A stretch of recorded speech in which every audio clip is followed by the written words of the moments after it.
Hello, everybody. Welcome to one of the very final 3 episodes of SOS Season 3, but not just Season 3, the entire arc as a whole. That's right. We're barreling toward the end. Today, I'm joined by Ava, Ollie, and Nelson, aka Bub, Tracy, Josh. Hello. How's it going, guys? What's up? Ooh. How you feeling? Yeah. How you feeling? Oh, we've been talking about it already before the show started, but just, It's crazy. gosh, I can't believe it. We got this weekend and next weekend, and that's it. I'm nervous, Mathis. I'm not gonna lie, I'm nervous, okay? Lost some humanity, and now I've got to go stop the end of days, Listen, all right? But like that loss of humanity was fully the Ollie choice. You knew as a player the risks of diablerie. You went with it. Yeah. And hey, man. Dice tell a story. What's okay? more vampire than that?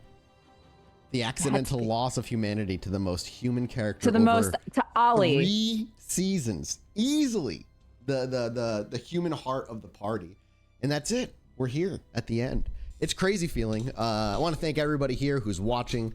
Without you guys, we wouldn't be doing all of this. We appreciate your support, both just being here and watching it over on YouTube, where it's at, where you can watch every season, youtube.com/roll for it.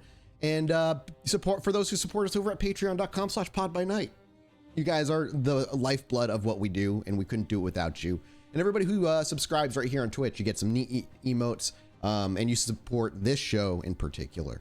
After this show is done, just so everybody knows, because next weekend is the last one.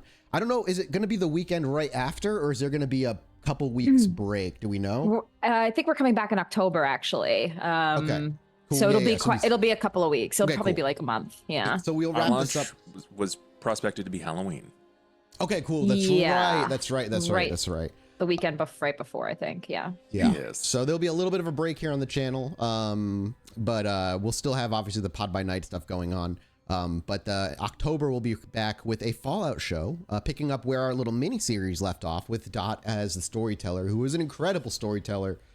Just everything about that little mini series was super fun, and she really just kind of let us go buck wild. And it's gonna be great. I'm excited to see what she's. And I've heard that the Alien series that she did was also amazing. So I had to watch it. Cool. Yeah. So. You're in for a treat. Cool. And then when that finishes, we'll be back with more World of Darkness with brand new characters, a brand new story, and likely a brand new city as well. So don't you worry.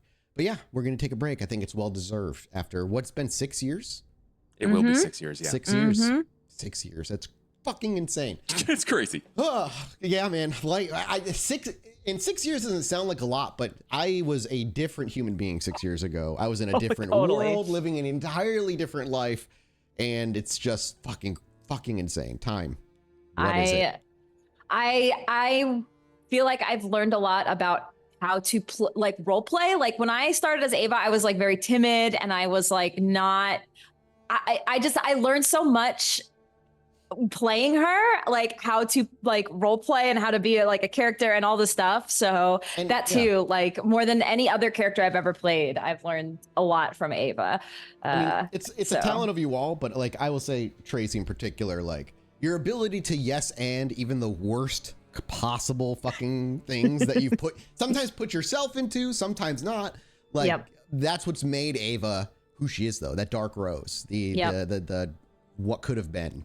But yeah, I've learned a lot from watching Tracy play. Like, I've been playing tabletop games for almost 20 years, and because of this game and because of Tracy, I learned that romance is completely okay in games. Yay! And it's not weird. So that's something that I'm no longer afraid to bring into the table. I mean, most of the time, right? Like, most of my tables are guys, but in the last 5 years, I've had tables that are predominantly women at this point, and they want that. So that's super cool, and I thank you for that, Tracy. That's massive. Yeah. You killed it. You kill it. And I will say too, with the relationship thing, you're actually this would be hilarious, but when I played as a player, I played like a 4 or 5 year campaign, and I had a relationship in that game with a female first mate who was played by my male dungeon master. And it was to me, it was a very deep story and shit like that. So you bringing in the romance allowed me to be like, okay, I can, this is gonna be fun. Let's watch how this goes down. I enjoy it a lot. But yeah, final 3 episodes. It's it's coming to a close. It's hard to wrap my head around, but we've got a game to play and there's still more story to be told. So before we jump in, Ava, why don't you recap us on what happened last episode? Might as well, because I think in game you'll catch Nelson up on Elysium. Yes. So last episode was episode 49. So, oh shit, this is episode 50 now. Episode 50 of season 3, of course. We're well 100 plus episodes into SOS. That's crazy, yeah. I gotta look. When did season 2 end? 50, was it 50 episodes or 51? I gotta do the math. Yeah, I'll look. Don't worry. Yeah, we gotta do the math of how many episodes we've done. But yeah, so that our last episode was 2 weeks ago. And it was Dakota, Emmy, and Ava started the session with a little meeting. Oh, we did 53 episodes of season 2, so we're gonna end 52 episodes in season 3. So we're like in there with the same amount. All right, sorry, go ahead. Yeah, wow. Okay, so so last episode, Lights Out Pub, we had started with a meeting with a certain nodist by the name of Beckett and a certain ancient Lasombra by the name of Montano, Rudy. So Beckett brought in Rudy, and yeah, surprise, Rudy is Montano, by the way. You guys put that together, and hey, you got confirmation that you were correct. Yeah. He's a fucking ancient Lasombra, as old as Sybil. And we... You muted yourself. Oh, I thought she was thinking really hard. I will not be silenced, okay? Hang on, can we do this from here? That was the Lasombra. Because I was about to say Rudy was a bit of an asshole and not very cooperative with us in that we found out where he was. We found out where he was, and he informed us that he's going to some Justicar or some shit. And he's going to Scorched Earth. Yeah, he's like, I have to guarantee that Eternal Night isn't going to happen. Look, I know you guys got a plan, and you guys have been working on this plan for 10 plus years. But in case that fails, I'm going to call in a Justicar to Scorched Earth Chicago so that we don't have Eternal Night, which, look, I get it, but that's not really proactive to us. Like, we're here saying, dude, work with us. We have a plan and we could really use your help in this plan. But he did not want to listen to any of us. And it was rather frustrating. And then there was a point where Ollie was silent for like the first half of that conversation. And then he just went in. It was great as like when a young vampires to somebody who's millennia old, and just watching the two not meet eye to eye is just beautiful. And yeah, Ollie exploded a little bit. Yeah. He just came at us with I'm older, so I know better. And I was like, what the fuck are you even doing, dude? I'd say that's how Ollie interpreted it. Yeah. I'm certain I'm not the only one that interpreted that way. Yeah. There was a moment where something about Critias was brought up, and then Rudy was like, I'm not going to do something that sounds so petty. And then Ollie's like, this has been nothing but petty. And he just went off like this whole, and I was like, oh. So yeah, it was great role play, great conversation, but really, we didn't really get through to Montano, and he is set in his ways. But we got a little, he went to go see we got an edge. That was our big, I would say it's a big win, but is it really? Yeah. I think stopping him from going to try and meet with the council further, because he's been trying, it's not like he walks up to the council, but he's also, Montano is crucial to the creation of the Camarilla as a whole. Like, they exist partly because of his efforts. So like, he has ears where they need be. And so, even delaying him a day from going to be like put in for like a Justicar needs to come by, and it needs to come by yesterday, is good, because the Justicar will not leave the city with people, with many kindred alive, specifically not the Loud Ones. There's no way a Justicar would allow the Loud Ones to walk away unharmed. And if you escape the city, there's a good chance you get put on a blood hunt like nationwide or something along those lines. The Crimson List, red perhaps. list. The red Yeah. list. Or this, I guess, Yeah. like, yeah. But yeah, and that like your characters were right to freak out. So it was really great to watch your reactions to hearing that shit. Yeah. So, well, yes, we did end up getting him to agree to have that meeting. So two oldies are gonna, had their little conversation together. But yeah, that was the big bulk of the episode last week. Okay, so we're about ended.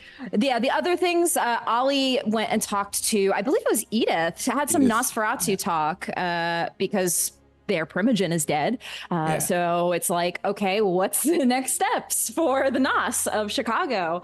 So there was some talk there. I don't know. Ollie met a few characters. Do you remember who they were? We heard about Nathaniel Bordruff. You heard about him, yep.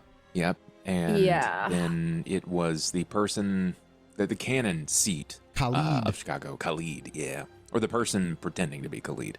Hey, now, it's meta, that's meta knowledge. That's bub knowledge right there. That's reading a little bit of book. That's the book knowledge for sure. But yeah, Khalid, he showed up. He seems all right, right? He seems on the up and up. He just feels like he's dipping his toes into things that he is not serenely aware of, I believe. Yeah, I mean, that's not necessarily bad.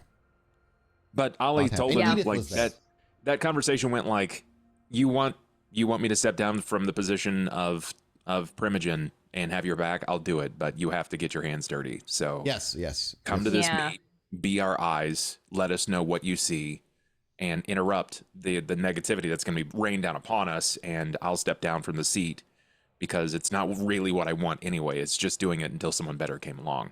Right. And and you piece together, was it Emmy who kind of made the throw at Jackson about like, he set everything up in the kind of soft confirmation, more or less. But yeah. That can be all talked about in game. Things that I think Nelson will be interested in learning. Okay. Yep.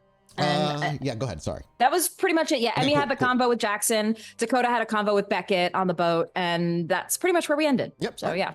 So does no other kindred think it's strange that Beckett just has a centuries-old burn book that he walks around with constantly? He's like, so let me take some notes. Look. People don't see Beckett unless Beckett wants to be seen by them. He shows up when he's ready, and he shows up to certain people. I just feel like it would rattle more cages. Yeah, I mean, but Noddists are known, right? And so he's like what you consider a kindred archaeologist in some way. And he's trying to, I mean, Beckett's whole personal motive is just trying to understand the motive and the origins of kindred and shit. But he has he's always there just writing shit down because active history being made gives glimpses into the nature of kindred, which is what he so desperately wants to know more about. And the loud ones are an anomaly. It also makes him very unpopular. Yeah, that's 100%. Like above board, when we talk about Beckett, we have this like almost air of celebrity, right? But in game, Ollie's thinking about this like you're a guy that just walks around through apocalypse and end game scenarios, and you're just like, neat. Yep. And you walk away from it like that's not fun nor funny, and I don't know why people like you. Yeah, and he's very mobile. He also offered Dakota to come along with after all is said and done. Yeah. Oh yeah, he did. Because she has similar motivations. All right. With that said, are we ready? I'm ready. All right. I'm ready. Then, without further ado, let's rein things in, set the scene, and see what our dear coterie is up to. And as always, let's begin with a rouse check. Oh no, I'm at hunger 3. You're good. You're good. I am not aroused. No, nobody is. Nobody is. That's good to be. I appreciate that. Very flaccid day. We're good. And while we usually begin in the lights out pub, today our opening scene is ever so slightly different. The flickering neon sign of an old theater as our vision fades into another night on Chicago streets. The orange street lights casting a dull glow on different spots of the street as one car rolls by. As we move down to street level and into the door itself, we oversee in the corner, or right over by the register, Nelson. The Nelson that we as the viewers and listeners see. The one with slightly sharper features, slightly alien, I would say, build that Ava in particular took note of. And I think Ollie saw him as well and took note of it as well. Yep. the flush green in his eyes. However, when Nelson looks at himself in the mirror, he simply sees what he's always seen. Nelson. But Nelson, one strange difference ever since you've returned to the hedge that you can't seem to shake are the one thing kindred don't have. The dreams. The dreams of being back there. Getting lost in the thicket, wandering aimlessly. The screams of somebody desperately needing help, yet no matter how hard you look, you cannot find them. A woman's voice in the distance. The occasional flurry of moths seem to fly around. And it's the same dream every night. Or should I say, the same theme every night. You can never tell if you're actually in the same place through your dreams. The hedge is funny like that. Even in your dreams, it is unknowable, unmappable. They don't wake you out of into like a sweat. They aren't, I would say, nightmares, but they are persistent. And on this night, as you sit behind the counter, probably eating cheesecake, I imagine. Oh, undoubtedly. In through the front door. This one's a pumpkin spice. Oh, my favorite. Pumpkin cheesecake. It's that time of year. In through the front door strolls the familiar face of Miss Ava Heloise. Ava, it has been 3 nights since Elysium. Nelson has been sequestered away from it all, and there's no way he knows any of the details as to what happened. In fact, it's been rather quiet out this way, Nelson. But telling him and talking to him here, probably not a good idea, as there is still people milling about in the theater as it's open. But there's a NPC that can essentially take over the duties of the register for Nelson, as he's going to need to come back, I imagine, to the Lights Out pub where you're going to gather with Ollie. Dakota, on the other hand, you know she's going to be busy. Not only did she go back with Beckett the night before, but she has been back and forth dealing with the gangrel leading up to everything and now the aftermath of it all, setting themselves up for political acceptance within Chicago. So you don't expect to see Dakota tonight. But Ollie should be there, Grant should be there, and Nelson needs to be informed. And as you step in, you see him, and you're reminded of the physical weirdness, the physical chadness of his jaw. Hang on. Tracy is that my frozen. internet? Oh, there. Oh, shit. Okay. I was like, was that me or nope? Okay. Well, Zoom is telling me my connection is unstable. No worries. Okay. I'll start. As you were walking, as Ava, you walk in and you see Nelson. You're reminded of his physical features changing, the brighter green in his eyes, the more, what the fuck? You froze again. Yeah. My internet. Back. All right. No worries. Do you need a second to like reset a router or something? Let's see if it happens again, and if it does, I will reset my router. As Ava strolls into the theater and you gaze upon our dearest Nelson, you're reminded immediately of his feature changes, his brighter green eyes, his sharper jawline, the more length added and almost gangliness added to his limbs, but not enough to be like, oh, he's fucking weird looking, just enough for you and your kindred senses to notice. And he's sitting there eating cheesecake. Oh, she froze. I was like, she's really good at holding still sometimes, so I don't know. Technical difficulties, everybody. Don't mind us. Oh, she's back. Okay. I guess I should reset my. Let me. We'll go offline for. We'll not go offline, but we'll go to. She's gone again. Yeah. Let me bring Ava up the waiting screen. Yeah, we'll be back.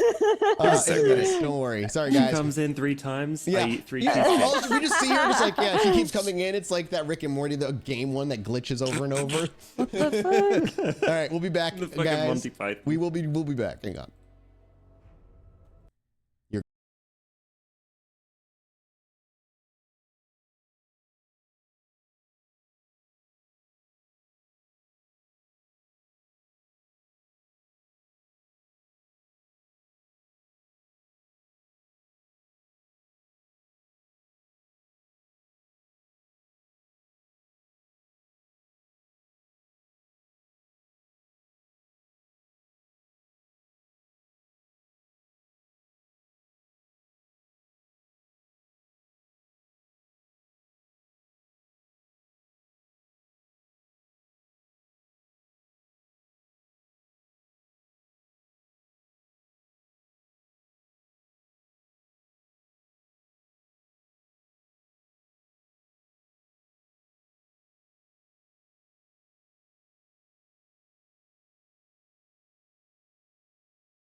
Hello, we're back. We're back. We're back. Bam. All right. Internet seems more stable. We'll see how that goes in the long run. For now, Ava, as you walk into the theater. Let's try this again. And he's got sharper features, greener eyes. It's, obvious to your kindred senses. And there he is, eating cheesecake behind the counter. We are canonically either night 3 or night 4 after Elysium, somewhere around there. So it's not that long. And as the door swings open, and I imagine Nelson scrambles maybe to put the cheesecake down because, whenever a customer comes in, you don't want them to see you eating cheesecake. And then you realize it's Ava. What are you, relax and start eating it again? Yeah, exactly. That's what I figured. It's a lucky you're not fully alive, because with all the cheesecake you're eating, it would really not be good for your health. I mean, I don't have health anymore, so I feel like this is a bonus that I have to take. Exactly. From this situation. Yeah. I always forget. Do you actually taste the cheesecake? Does it actually taste good to you?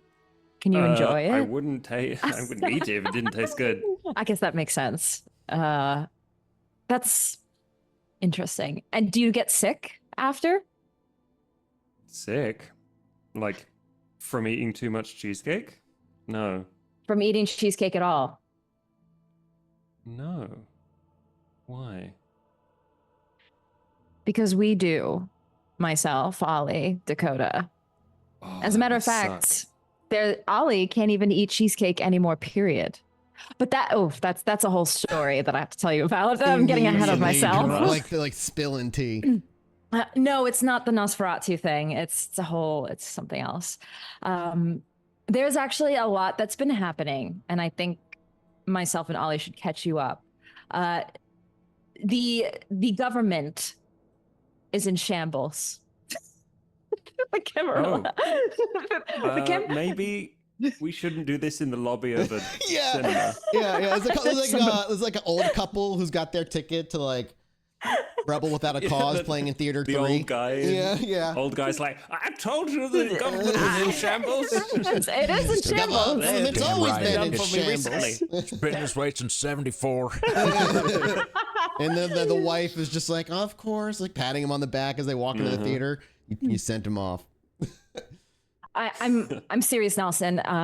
Things are getting a little. It's a lot right now. Okay. That's all I can say. Is Nelson like getting up? No, yeah. I start to walk into the office, like the back office. It's not really special. It's just. Okay. Yes. You have a car waiting, Ava? Grab your things, and we're going to go to the pub. Oh, it's like yeah, okay. It's one of those nights. Get the other guy to go on the front. What's his name? Zach, I think. Get him on the register, and we need to talk. You call for Zach. Yeah, Zach, stop playing Pokemon. As you do, you hear like the back door open, and you just see a waft of smoke. And he's like, "Thought I was on break." Yeah, well, I gotta go. And he walks in and he just reeks of weed. Oh my god. He looks under to see if you left the cheesecake half eaten under there. Who would we hire for these? Like whatever, it's fine. I take some perfume from my bag and spray this guy. We have What are you doing, lady? Stop it. We have standards. We have customers who do not appreciate the smell. Oh God, okay, I'm sorry. I'll bring my vape pen next time. Yeah, do it outside, okay? I was. All right. Good. Nelson, one more thing before we go to the pub. I have to show you something. Oh, okay. Whoa, lady. That's not that kind of theater, not that kind of theater. Relax. Unless we want it to be that kind of theater. Relax. Sorry. I am the proprietor of this I was establishment. thinking we could do a bar underneath this place. Just saying. I own this place. I'm one of the co-owners. Fuck. Oh, am I fired? Yes. Not yet. But we'll put you on a performance improvement plan. How about that? Yeah. And you see him reach down and he kind of pulls out eye drops and he just immediately like holds his eyes open and starts dropping a couple. All right. We have to leave. But first, I have to show you something. And you go to the front desk. He looks down at the front desk that he's sitting at and he's like, okay. I take Nelson to a spot in the wall where we have the dagger, and I just take the brick out and I just point. I press my face up against the hole. And you see a very dull stone looking dagger with streaks of some sort of metal that kind of crack through it. Very, very minor streaks of metal. It's not prominent. It's just very slight. That is for... That's the dagger. The ritual. Oh, that. That is one of the components, so you know. Good to know. Well, I'll pick it up on the way out when we go do the ritual. Yes, you should. All right, let's get to the pub and meet up with Ollie. Okay. You step outside where a driver is waiting for Ava, one of her many minions. You slide into the back seat. You simply give a tap on the shoulder. You say no words. The driver nods and off you go. Our camera zooms ahead. The city blurs behind us, and as we arrive at the bar, we arrive seconds before we see the car pulling up. In the back, Grant is getting ready for the night. Ollie's not really too interested in doing much of the prep work any longer. And as the back door swings open, Ollie, as you're getting ready for the night to even begin, in walks Ava with Nelson. The question I have for Ava is, would you have told Ollie you're getting Nelson tonight, or is Nelson a surprise? Surprise! Okay. You walk in, hey, beautiful, hey, oh. Hey, beautiful. What the? Oh, hey, beautiful to you too. And he just kind of like looks at you with like a little confusion. I brought Nelson. Did you get like some work done? No. No? Oh, okay. Sorry. Now maybe I didn't smoke, I didn't think. And he just goes back to chopping up tomatoes and prepping them. Ollie's Nelson, standing there. Nelson, Ollie. I don't know why I'm acting like you two are meeting each other. Well, it's kind of a different Ollie now. Oh, God, yeah. We've met. Yes. Not a first time. Yes. Well, I figured we would catch Nelson up to speed on what's happened in the city and get him prepared. Make sure we have everything ready because it's probably only a few nights now till the big moment. Did you walk over? You take a car? We took a car. I don't know. You didn't just tell him on the way over? No. I mean, I told him a few things, but not. Okay, Nelson. Shit's fucked. A lot of people died. A lot of people. There you go. Caught you up. Okay. You're actually scaring me a little bit. Nelson, give me a wits awareness. Yeah, sure.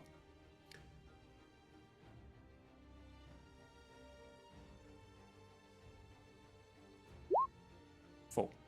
As you watch... 6, actually. Oh, you messy critical. Maybe you say it out loud. I'll allow you to take this if you want a messy critical with it, but I don't have to force one. But as you're looking at Ollie, and you're kind of chatting with him and you're listening to him talk, you just notice, as the more you look at him, he is a lot more pale than he was. In fact, the contours around his face, and big thing, he's not wearing his fucking mask. Oh, yeah. He's just bare. You see his rows of teeth, but the parts of him that are not part of that are a little more sunken, a little bit more, he looks a little more emaciated. Some might say a little more corpse-like.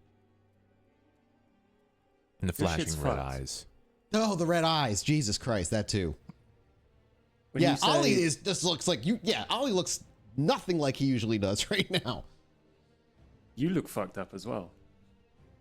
Thanks. Been hearing that a lot lately. Well, Okay. Is anybody gonna tell Nelson why? Well, Nelson, how about we have a seat in the booth and I'll catch you up to speed on what's happened. You need anything? To eat, because you're the only one that can eat. And he points at Nelson. Yeah. What do you got? Burgers. What the fuck else do we got? I'll have a burger then. All right. Cheese? Yeah. Bacon? Yeah. Works? Yeah. And he starts. You walk over to the booth. Does Ollie follow? Yeah. Ollie follows, strolls in behind. This is like mom and dad just sitting down to talk. So Nelson, so the Prince of Chicago is dead. Right. Yes. We had an Elysium a couple of nights ago, and You had heard something about that. You heard rumors, but you never. It's not something that fucking Nelson cares much about. Nope.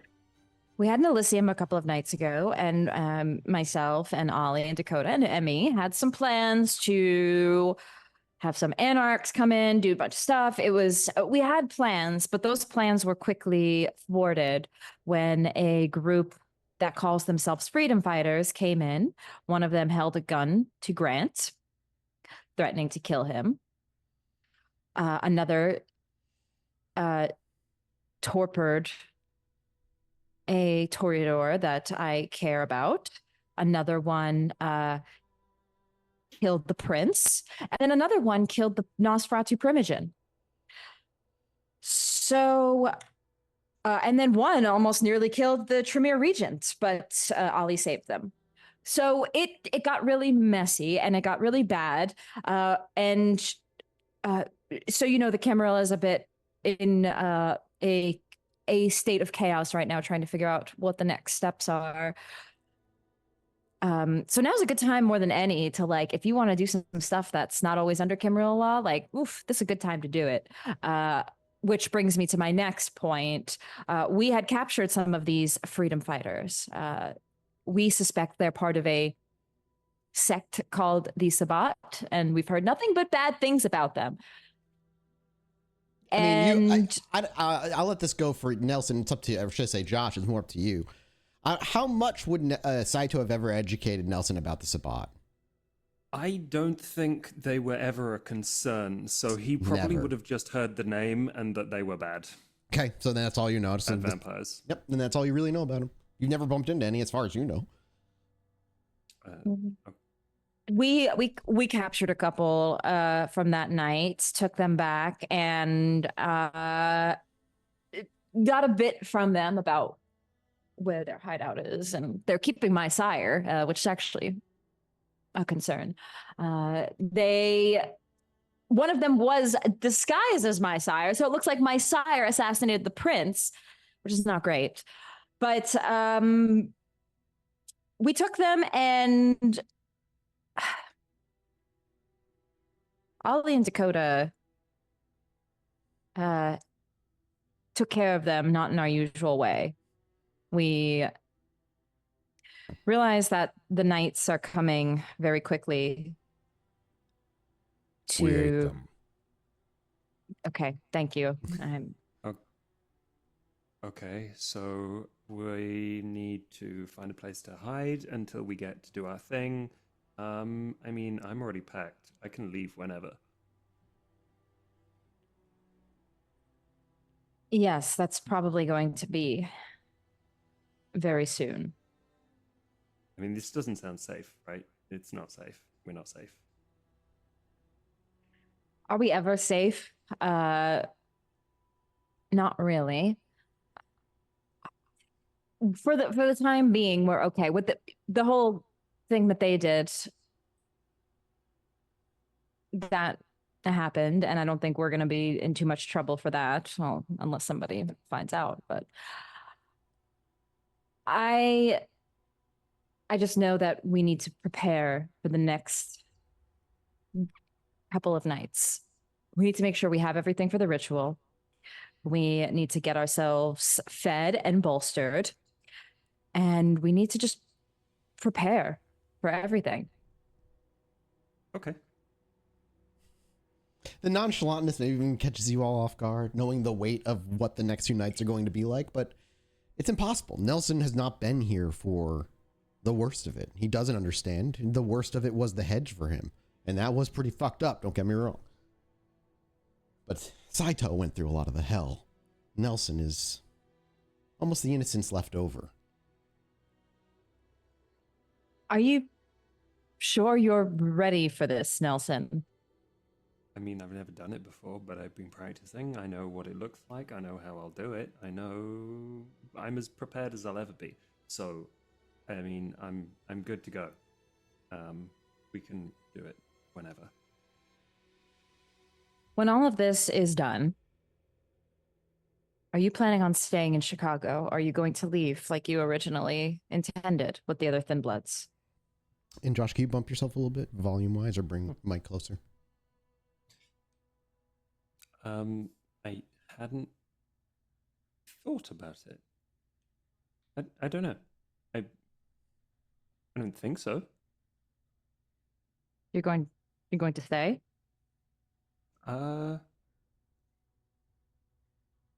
I've got family here now, so.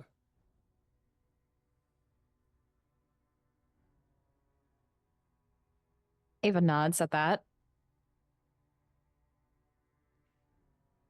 I think that's good. We should probably figure out a plan for you if you do plan to stay in Chicago long term. Thin Bloods are not exactly welcome here, regardless. And I'm sure the new prince,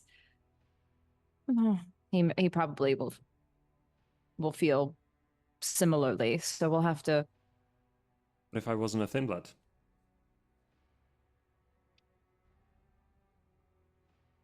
Do you? I have thought about that, yes.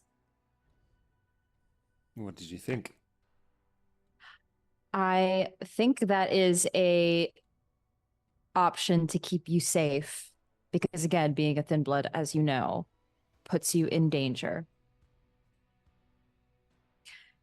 But it's like the same conversations we've had with Grant.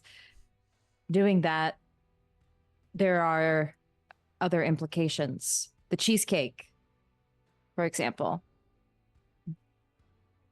All the things, walking in the day, those things won't be around anymore. I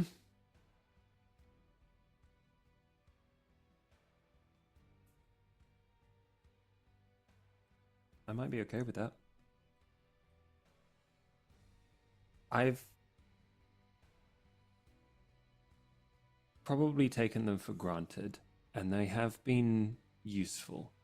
But if there is a way out, that means I don't have to leave the city, I don't have to leave the people I like, and I get to at least feel safer, then I want that.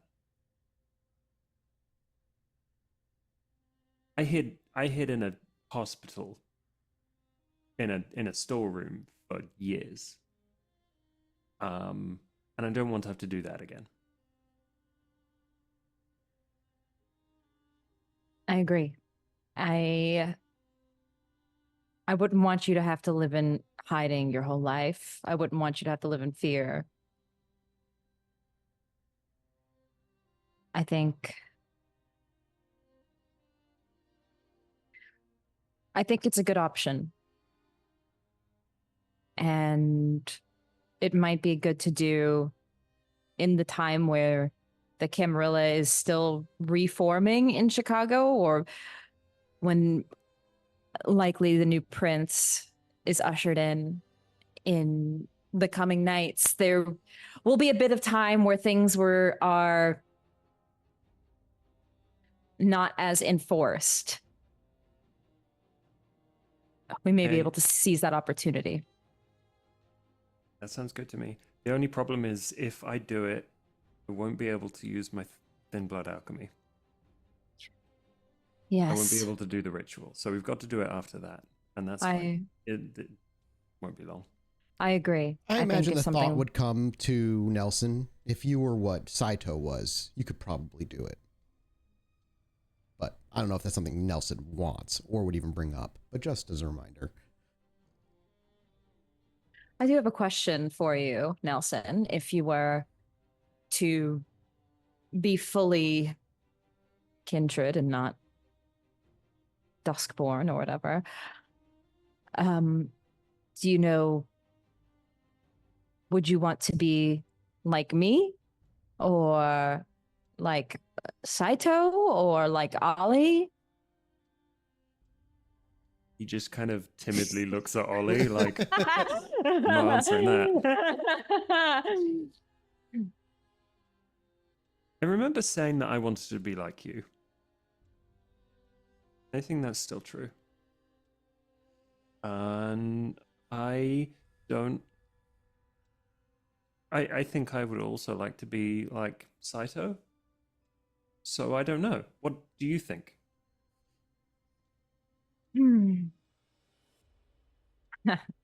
I have thoughts. I think originally I did think, yes, you might be suited well to be under my wing as a Toreador, but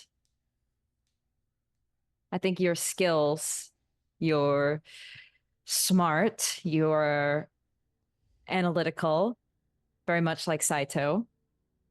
I think that would be better suited for Clan Tremere.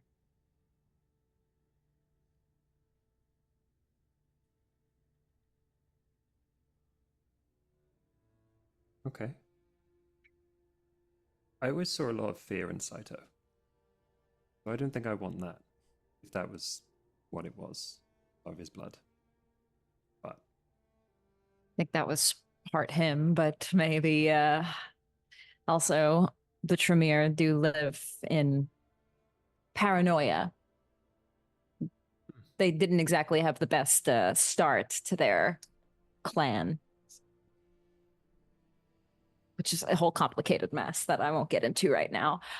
okay. But if you do want to, yes, I think after the ritual is said and done, and if it all goes well, which I'm gonna speak like it will, then I think we should move quickly and get that done. Okay. Well, if we can make the opportunity, then I'll do that. What are you going to do? What am I going to do? When we're done. Like, you are not Ollie, Dakota, and I guess Grant. Yeah. Emmy. You know, Emmy. Yeah. Emmy's, you know what Emmy got out of all this already. Yeah. Venture Council, like being brought back on and all that. I suppose once this is done and everybody gets their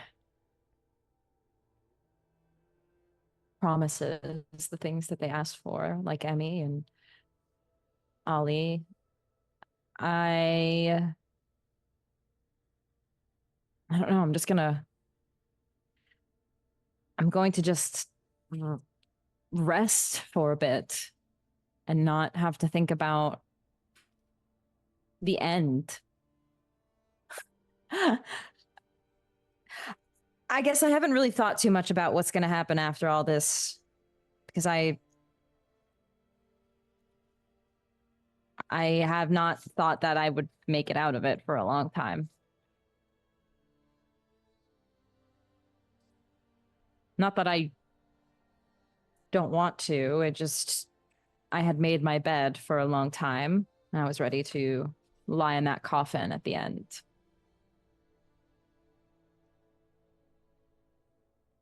So I don't know what I'm going to do after all of this. Find you something. Yeah.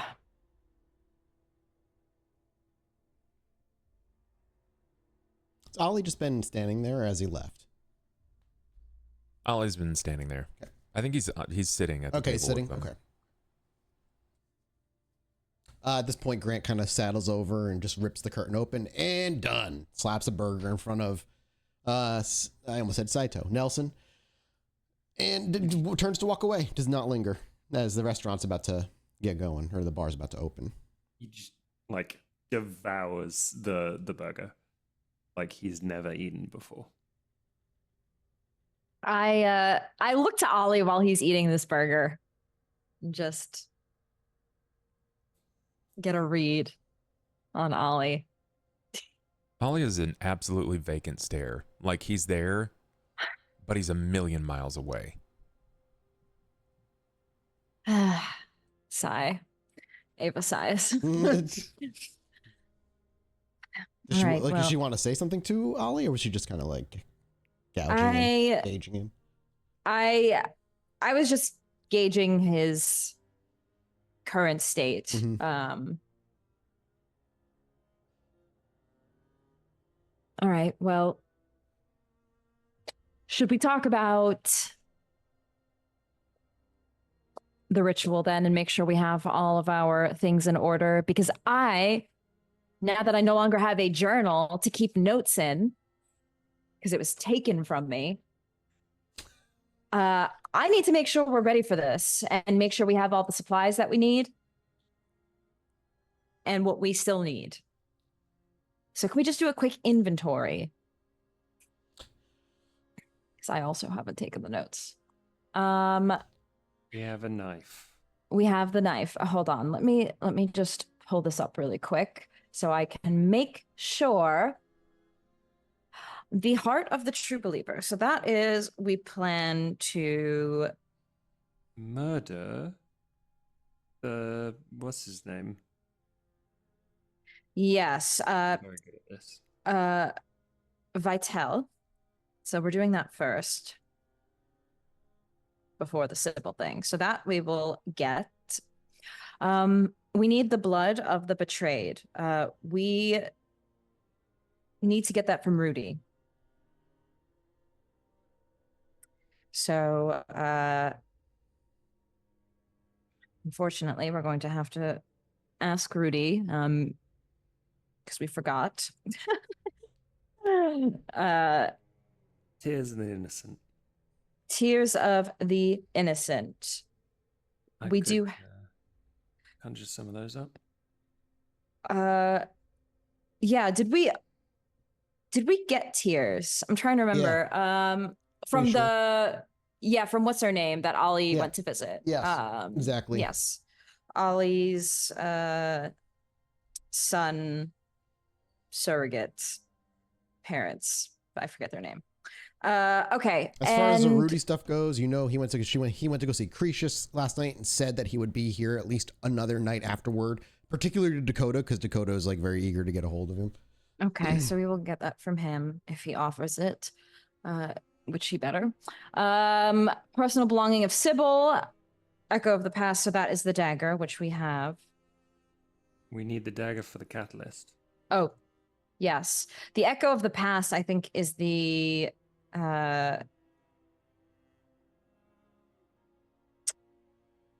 what is the belonging of Sybil from her mortal? I think the dagger? I think you doubled the dagger for that.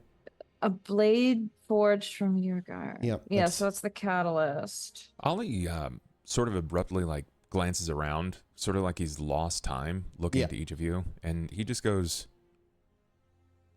"Something's not agreeing with me. I think something I ate is... I gotta go." And he just gets up and he walks away from the table. Can't just leave. Where does he go? Where is he heading? To the kitchen? Front door? He's gonna go to the kitchen. I think he's gonna go to the freezer to kind of cut off outward noise. Yep. I look to Nelson. He's been like this ever since he did that thing. When he ate the Sabbat. That's not good. No, it's not. We're gonna need him. think Ollie needs to find himself again, and he doesn't have much time to do it. Well, hopefully he's in the freezer. Why hopefully that he's in the freezer? I just saw him go into the freezer. Oh, okay. Okay, anyway, the vessel we have, okay, the silver chalice, yes. Dakota got that a chalice, which Nelson, I'm gonna need your help getting some symbols on this one. Oh yeah, I can do that. They're in the Okay, book. great. And then yeah, we just gotta get in the location for the ritual. So the only thing we just need Rudy's blood and then Vitel's heart, which we already got. It's just I'm a little concerned about this echo of the past and catalyst thing. We do have the dagger, but I mean, it is an object from her past, so it will be useful, but like I need to do basically two separate things with it. So it would be easier to have two different objects. But I can make it work if we have to. What stuff does she have lying around? Like a pen? Vitel might be your best bet in grabbing something. perhaps Like not as him, but he might have something on him. perhaps her child may have something when we confront him. Okay. If not that, we may need to use the dagger for multi-purposes. All right. Multiple attachment dagger. Fine. All right. I can make it work. Okay. All right. That's all sorted. I feel better about that. You kind of get like a quick hard cut to Ollie and the deafening silence of the freezer. Is he just standing there when we go there? Ollie's probably like, you know when you squat, but you don't quite fully sit down, You're just on your heels and your back's to the wall? He's probably just squatting in the freezer, and he's just covering his ears. We just get a few moments of that. Maybe even a little ringing that grows louder and louder until we finally cut back to the other two as Ava kind of like lazily is like, okay, well, that's everything. Okay. You said Emmy got the silver chalice. Yes. Where is that? I could get started on that. I think we have it here. More? Do we? Hey, Grant. Here from over the serving window. Yeah, You got like a Dremel or something for the Dremel. etching? Yeah, it's like a thing that spins and you can engrave things with it. No, I have like a hand drill. What other tools do you have? Hammer, a saw, a couple screwdrivers, both Phillips head and flathead. Impressive. That's about it. Can I? Oh, okay. Well, I can just go get a thing for engraving. That's fine. Go to a hardware store. Yeah, I'm not one of them engraver hobby guys. Sorry. Grant, can you come here really quick? You got it. And you can hear him finishing up whatever he's doing, and he waddles out the front and makes his way over to the table. Yeah. Grant, we need to help Ollie. Right. So he's definitely all fucked up, right? Extremely. Right. The hell are we gonna do about that? I think it's going to involve you. I don't like where this is going already. You know, the last two times that I was in Ollie's place, the thing that brought me back was you. I helped you. I cannot be this group's canary in the coal mine every time you fuck up. Grant, you are one of the few things that we have around. How did I help you? What am I supposed to do with him? Hug him? Squeeze the humanity back into him? Talk with him. Remind him. we need to figure out your whole situation with you joining Eternal Nights with us. Right. Yeah. Yeah. Yep. Not the right choice of words, but so maybe, I don't know, bring that up and talk about things and try to bring him back, or he needs to bring himself back. But so maybe you're able to help. Maybe it looked like I planned bringing you back, but that wasn't planned. I don't even remember what I did. You were dying thanks to a Sombra curse, and Right. I made a deal with the Fae to uncurse you. And you think me talking to him is going to carry the same weight? No. I don't want to go get shot. I've been almost dead twice now. Third time's a charm. Fuck you. And no, you're right. This isn't something we can force to what? happen. Sounds like something you need to do. And he walks over to the kitchen, and you just, on the other side, all you hear, boom, boom, boom. And you hear Grant's voice, hey, boss. There's no response. Yeah. Ava wants to have a word with you. He walks away after that and just goes back to cooking. You do it. How many times has he saved you from dying? Yeah, but I'm already dead, so I won't have the same weight. Okay. You're like one of his best friends, Ava. No one else can talk to him like you can. Go in there and slap him. Just give him something to focus on. Fine. We see Ava stroll over casually a little bit. Yep. I opened the freezer. I'm assuming he didn't keep it locked, unless he specifically did. Yeah. So the freezer, you hear it, the suction of it getting popped open from the rubber from the metal. And down on his knees, kind of just like hunched with his back to you, is Ollie. His hand still over his ears. Ollie, you would notice the light flood in at the very least, even if you don't hear it. So this is the new place to go for quiet time? I hazard that there's a strong chance Ollie's pushing on his ear so hard he can't even hear you talking. Yeah, yeah. I mean, you can see him just like squeezing his ears. I think, yeah, Ava's actually a little concerned by this, like him grabbing his head and like drowning out the world. So she turns toward him and gets down on her knees to look at him. Hey, she gets in front of you.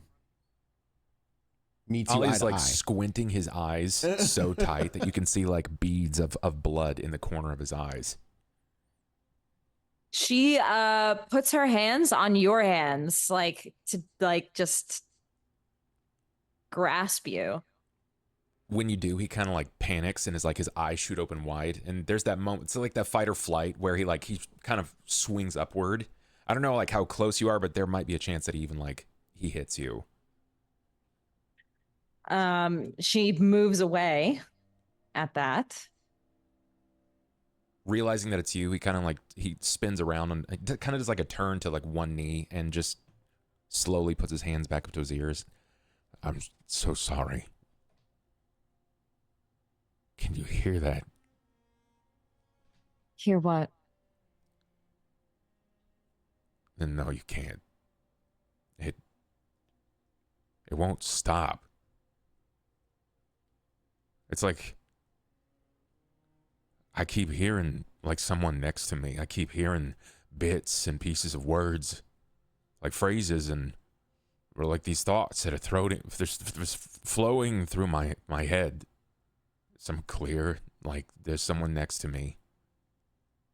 And it's kind of like a dream, but it's not. It's like there's always a low buzz in the background. It's never completely quiet, like someone is constantly talking.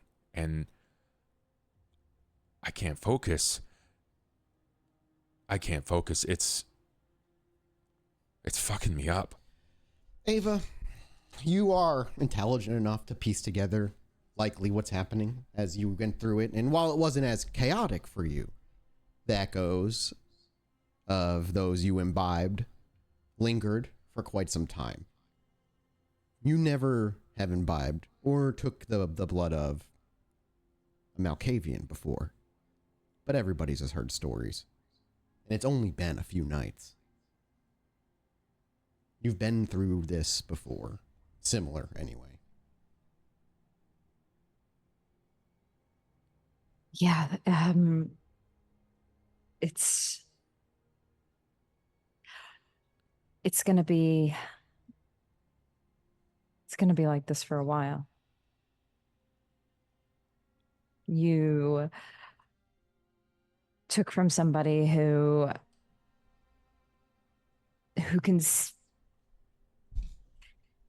has all sorts of voices that they hear.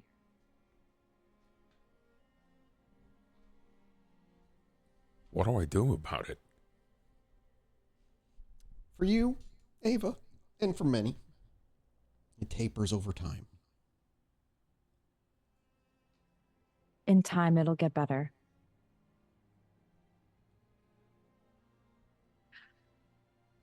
There might be somebody able to help you in the interim.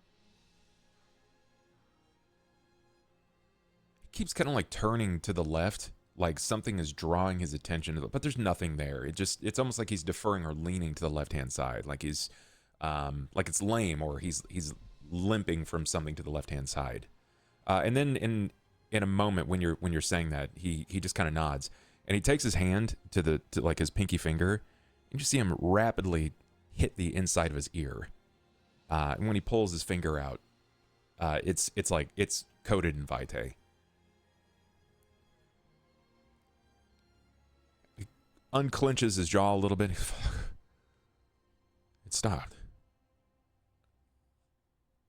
It stopped. Okay, that's good. But when he turns to like look at you and he starts to stand up, you can see that there's blood running down like the length of his ear from the center darkest part of it. You just needed to hurt yourself a little to make it stop? I can't hear anything. That's better. God, I hope I don't have to do this every night. I hope so too, but I think in time it'll get better. It's going to be rough the next couple of nights. So who's supposed to help me? I was thinking the only other person we know that is a Malkavian and has her own thing. The Witch of the Yards. Yeah. She might at least be able to offer advice, if not actual assistance.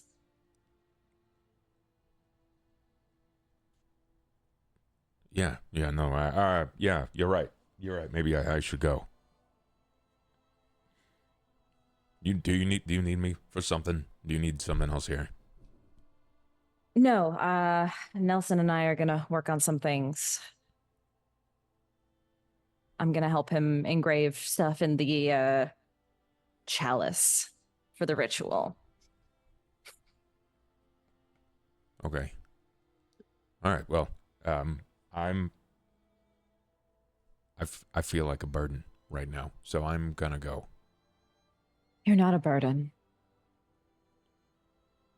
If my ear heals, then I will hear it again, and I'm pretty sure I just broke my ear, so I don't want to do that again, and nor do I want to take it out on anyone else.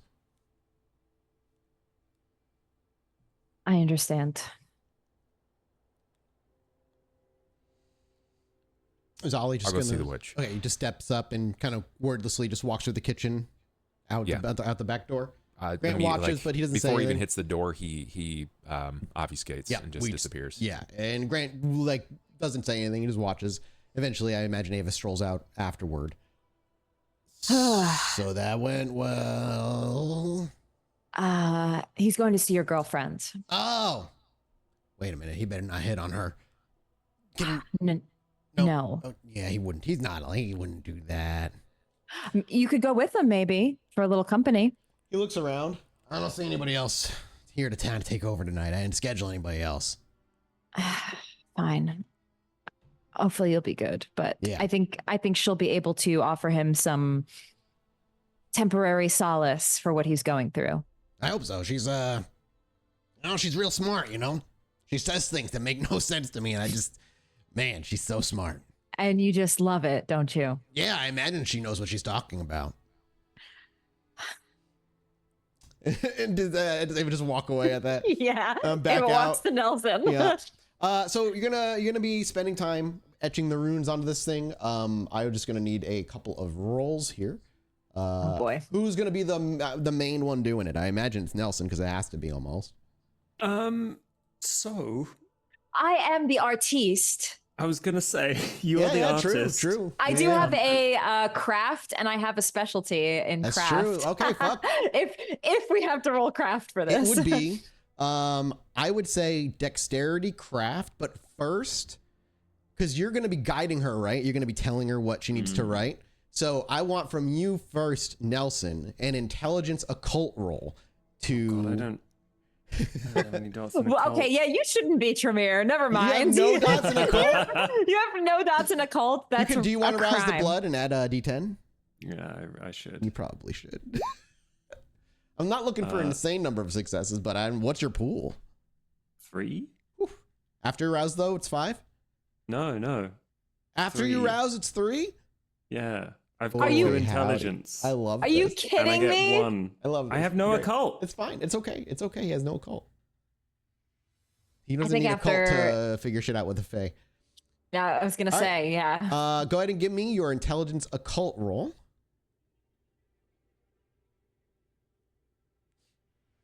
Okay. And you Roll can one re-roll success. 2 of those with willpower. Oh, I'm gonna have to. aren't I? I mean, you can stick with 1. It just makes the difficulty for her higher. Okay. So got 2 is decent, is like average. So now you make me a craft dexterity check with your specialty, Ava Okay. Heloise. I'm gonna And write I'm down looking what here was for a specific. difficulty. What's your dice pool out of curiosity? It is 1, 2, 3, 4, 5, 6. Okay. I'll let you know right now. The difficulty I'm looking for is a 4. Okay, let's So roll. would you like to rouse the blood or not? I'm at 3 hunger, okay. so Yeah, fair I will use a willpower if need be, Fair enough. which You I can will. use 2. I mean, 2 successes is still not bad. But yeah, 2 you could reroll. Okay. Oh no, that's not good. 2 successes. It as you look at it, we'll say specifically Nelson, as you're kind of looking at it, they're legible. They're not perfect, and it might cause you. I mean, in the moment, you know, like sometimes some runes look like other runes, and they can look kind of similar, but you could make it through with what's done. It's just going to be sloppy. It's going to be basically without hitting the 4 I'm looking for. You're going to incur penalties on the roll. Like with the little dribble. I mean, she's doing good, but you can't tell if it's her, if it's your description of these runes. There's something not quite right. Do we have a spare silver chalice? No, we don't have a spare silver chalice. This is the only one. We have to do it Yeah. right this one time.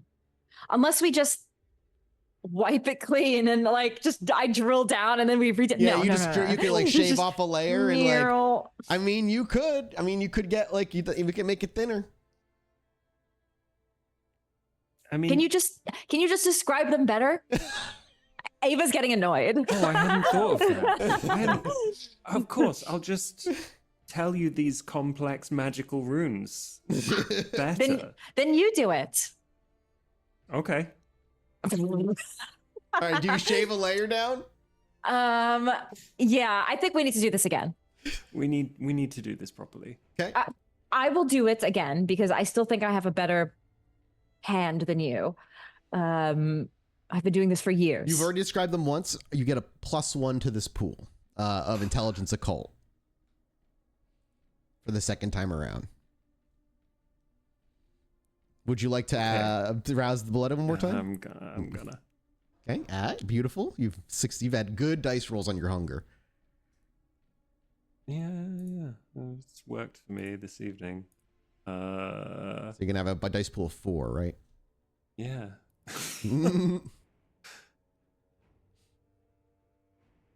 Hey, and you can reroll 3 Woo! if you wanted another one. Yeah, sure.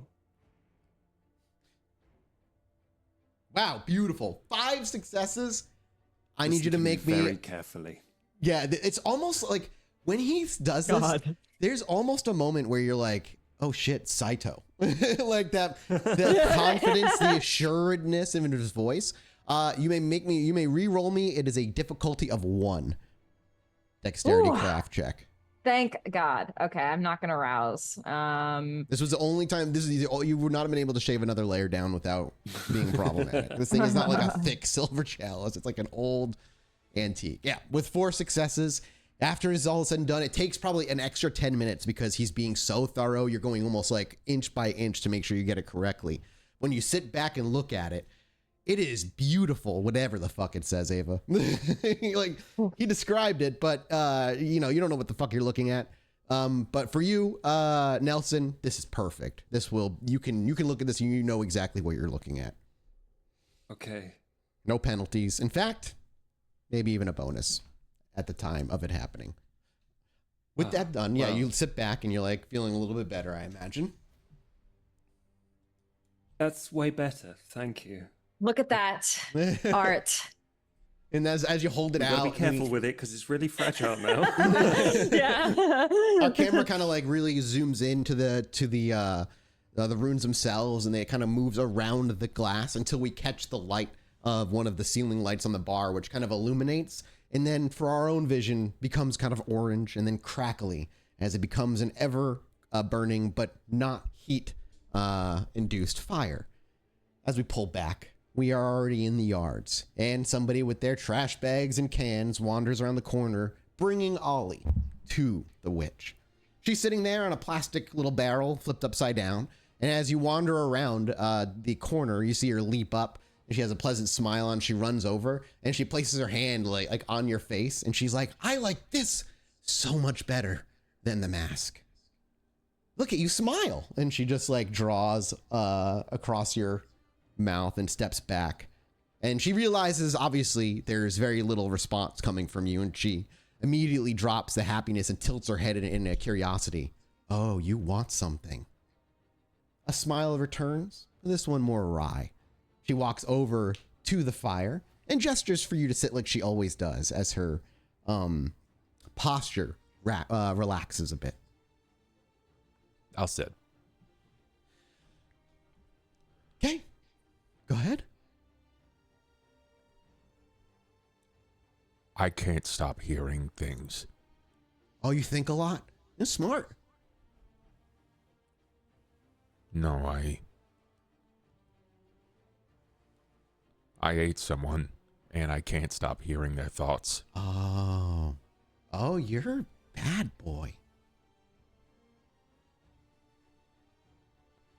Who was it? And you look at, after she like that silence lingers and she goes, who was it? You see just like genuine curiosity. I don't know.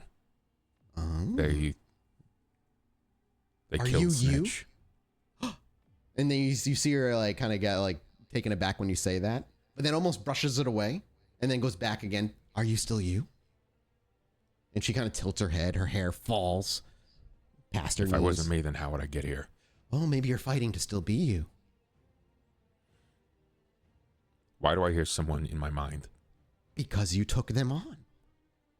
You drank their blood and ate their soul. And now they linger, fighting for whatever little independence they have left. But it didn't do this to Ava or Dakota. Oh, it's different for everybody. If you did this again, it might not even be the same. An individual's will is unique to them. Above board, am I aware that it was Malkavian? I'm trying to think if you knew it was a Malkavian. I feel like I know you know the other one was obviously a Zemitzi. That was clear. This one, I can't remember. I don't think you knew. Ava did the premonition to see some things about him. The faces. I can't fucking remember if you pull that info. Does chat know? Do you have chat open? Chat's saying that I did. You did know that they were aware that it was a Malk, but I don't necessarily. I'm not sure if Ollie knows. Bubba Bub Board knows. But yeah, I'm not sure we if all Ollie know knows. it was a Malk. I'm just trying to figure out if we knew in game it was a Malkavian. That's the part I can't fucking remember. I mean, yeah, because I know you did the premonition to see the faces, and that was on the Zamitzi. Did you do the premonition on the other one?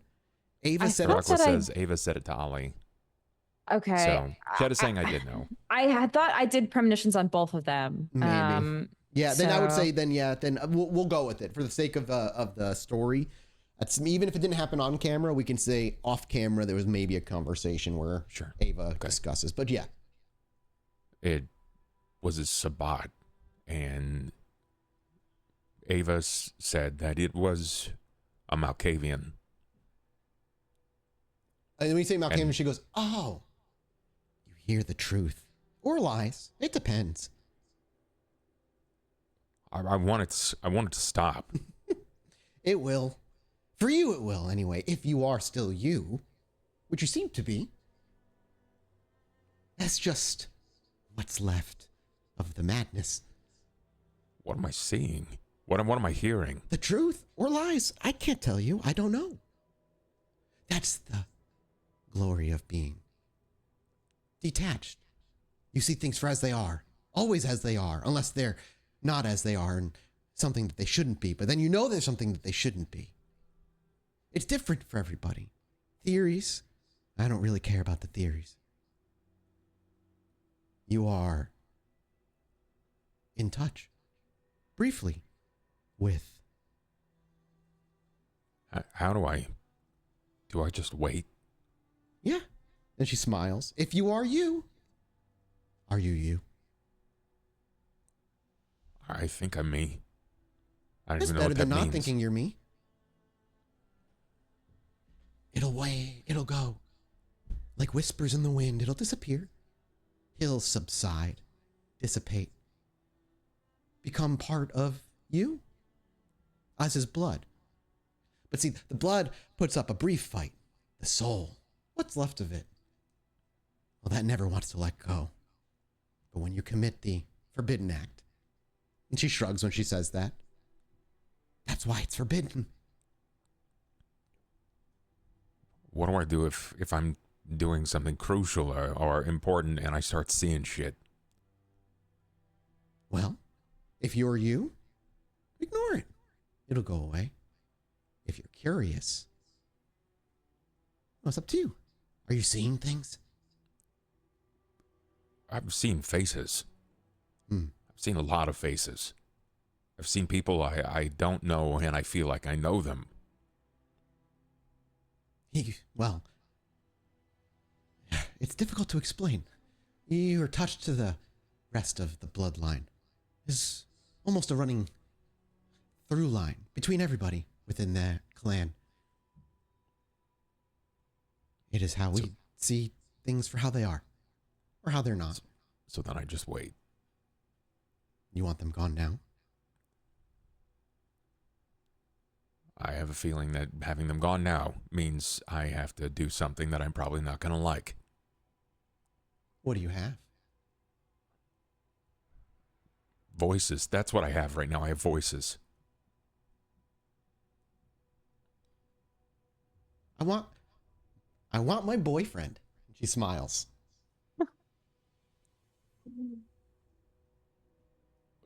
You already have. No. Grant. If he decides he wants to be like us, I want to do it. And then I'll make the voices go away. Why? Why do you want Grant? Because I like him. He's funny. It's very sweet. Kind of stupid. I like it. Just described most every man in Chicago. that almost hits her. You see nothing but a deadpan face. She does not click remotely with what you even say. And he's got a good heart. I said. What the fuck? I said. I say. I am so sorry. This is Saito's ghost is just lingering. I meant to unmute myself, but I. He's got a heart of gold. He cares. Like a lot. Like for real. Not like you. No, maybe like you, but not like us. What we are. I like that. I want to keep him safe.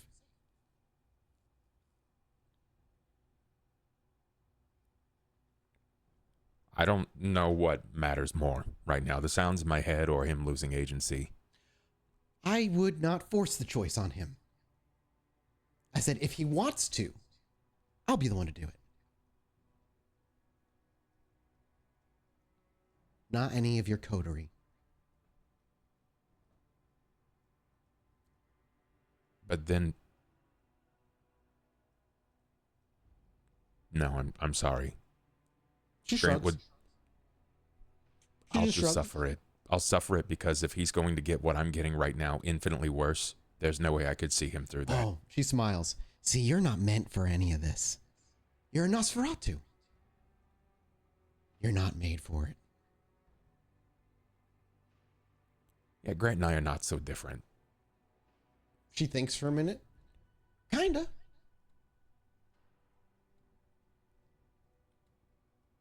It'll go away on its own. She shrugs. Could be nights. I doubt it'll be weeks. I can't see him go through that. If he wants that decision, then he can make it on his own and I'll just suffer it. Okay. I'll be back when things clear up. She, as you turn to walk away, she stops you. She's like, here, for tomorrow, for the rest of the night anyway.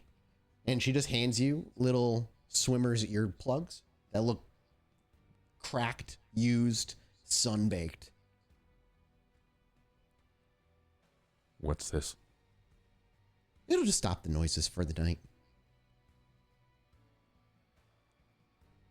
By tomorrow night, used or not, it won't work anymore.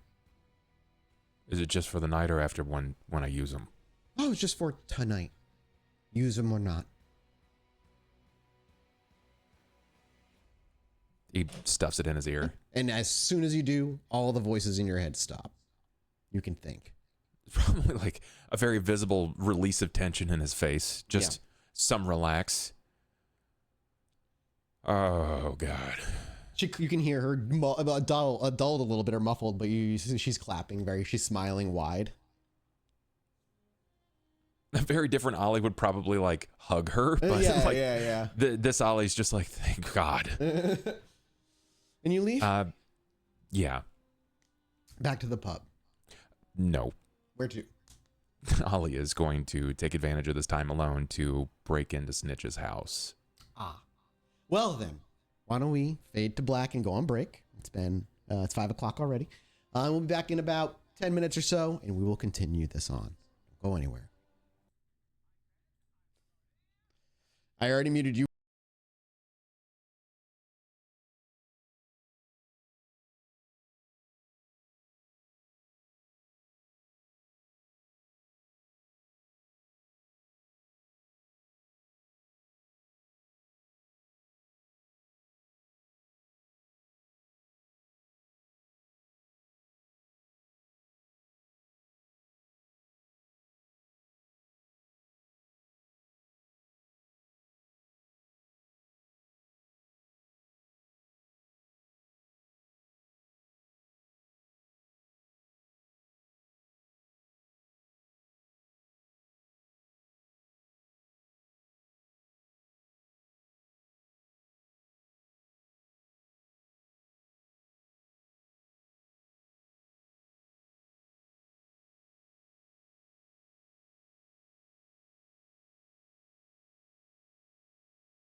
Hello, everybody. Welcome back from break.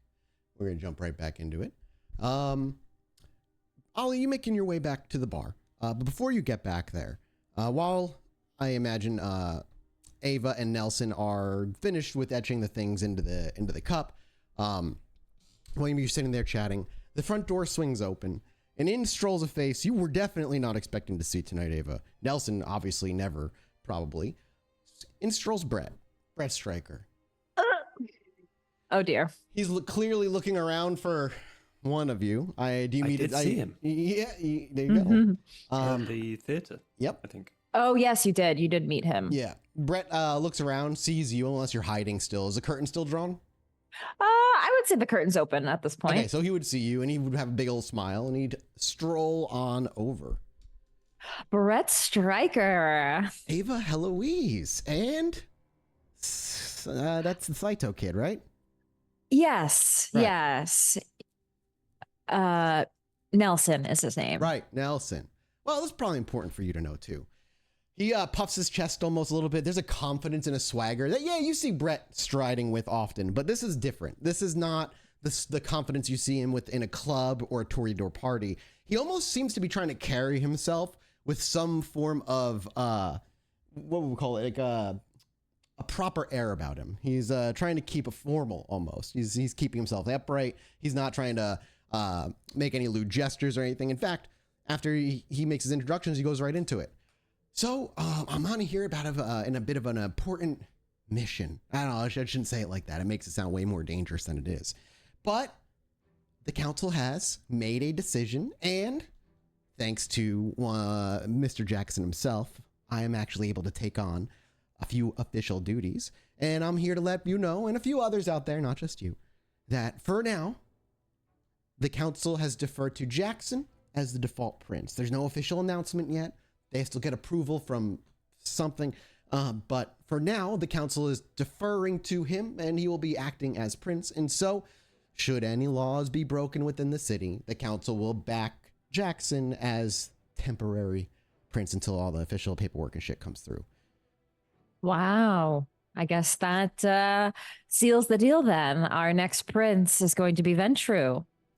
Prince like Kevin Jackson. He does seem like it. And there's not even like, there doesn't seem to be any sense of like defeat or any sort of like, I wouldn't say sadness, but he doesn't seem to care that it's a Ventru. You bring up the Ventru and he just doesn't care. Well, that is good to hear that at least verbal decision has been made. Should we expect some sort of formal, well, dare I say Elysium, because that might be a little too soon after the last one. That's what Rhonda said, at least at some point. I think she said whenever these things become official, there'll be like a gathering and an announcement. But I guess she has to get approval for, I tried to pay attention. I just don't care. And he just like almost, it was very clearly, he's very relaxed around Ava, and he just like lets it go. I'm glad to hear, and thank you for relaying the news, Brett. No problem. It was good to see you. Any other decisions about any other council, the Primogen seats that are currently open, anything like that? No. Not that I was told anyway. Maybe they're hiding it from me. I don't know. It would suck. Well, no, that's good to know. All they said is they just want to avoid what happened last time. There was a missing prince problem. The chaos, apparently. I don't really remember much about it. It's almost like I wasn't cognitively aware of my own existence around that time. Yes. I suppose we don't want that again. No, we don't want a city in chaos. I'm glad that we're able to have some sort of order for the time being. For now, yeah. Anyway, all right. That's all I got. I haven't seen you in the club recently. You gonna be coming back anytime soon? I might be busy the next couple of nights, but I do love a powerful woman. I don't miss Man Titty Mondays, so I'm sure I'll be back eventually. God, neither do I. It's one of my favorite days. Anyway, I don't want to reminisce about things that'll keep me distracted for hours. I got places to be and people to inform. Have a good one. Goodbye. And he just gives a kind of a half-assed wave. And as he's walking out the front door, in the back door, Ollie's walking. You probably catch a glimpse of the long, flowing brown hair of Brett as he walks out the front door through the serving window. Can I eat him? He was a thought that I had on my mind, Nelson. Yes, but it seems we can't do that now because if Brett Stryker goes missing, that is going to raise a lot of questions. But there's chaos and stuff. Yeah, well, maybe not as much as you thought. Not now that he's announced that Kevin Jackson is going to be Prince of Chicago. Well, maybe you good. hear that. Prince Ollie, owes do you me make your one. way out front? Do you make your way to them? Or oh no, you didn't go in. You went somewhere else. Never mind. I fucking Correct. forgot. I fucking blanked completely. Never mind. They are just chatting about it. Sorry, continue. Is there anything else you wanted to say? I completely forgot. No, other than it's unfortunate. We'll have to find somebody else for you to snack on. That's fine. I mean, at least we know the person who's Prince owes me one. Yes, he does. Think about Does that. Ava just like say that in that very suspicious Yes, way? yes. Okay. Unless there's other conversation, we can cut away. I'm sorry, Ollie. Where'd you say you were going? Snitch's home. Home. That's right. You've only been there one time. You remember the location of it. Do you remember what it looked like? Do you remember that whole scene? When he dropped it, yeah. Yeah. It looked basically like a vacated or abandoned location. It's all not barred up, but like lumber up over the windows and stuff like that. And was that with the illusion over it, or did the illusion make it look something? He dropped the illusion. Right. But what was there? What was the illusion? I can't remember what the illusion was. Nothing. There was nothing there. Oh, it was just a blank spot. Okay, cool. Well, when you were at approach, it's there. It is visible. He's not there to maintain it. And with it there, maybe as our camera fades in, we're just over your shoulder. We're pulling back and it's coming into view. And we just see you standing on the other side of the street looking at Snitch's house. Or at least what he claimed to be his personal domicile. Ollie, do you just kind of stroll right in? Yeah, I think so. I think the camera would probably hear like under breath, like, all right, let's see what you were hiding here that was so important. And you make your way. Do you go through like the front door? Do you go through a window? What do we see? He's just going to be... Snitch hit it with obfuscate. I don't think he's going to trap it. Right. You just see a condemned sign on the door, but that's been there for ages at this point. And as you bump into the door, maybe loosening a lock, it swings open pretty effortlessly. And as you step into it, you're stepping into a rather barren, maybe unsurprisingly looking house. As you kind of walk in, there's not much furniture to speak of. However, there are tons and tons of plastic tubs kind of stacked in a corner. Another one over in like the kitchen area. I wouldn't say there's like over 100 of them, but there's probably anywhere between say 10 and 15 kind of scattered around.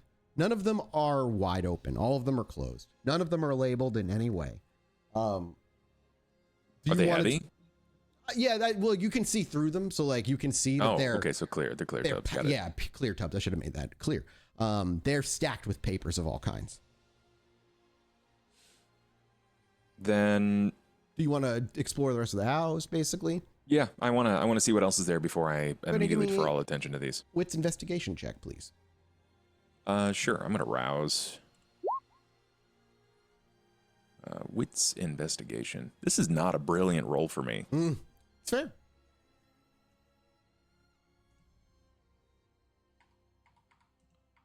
Submit. I'm gonna willpower too. Fair enough. Just one success.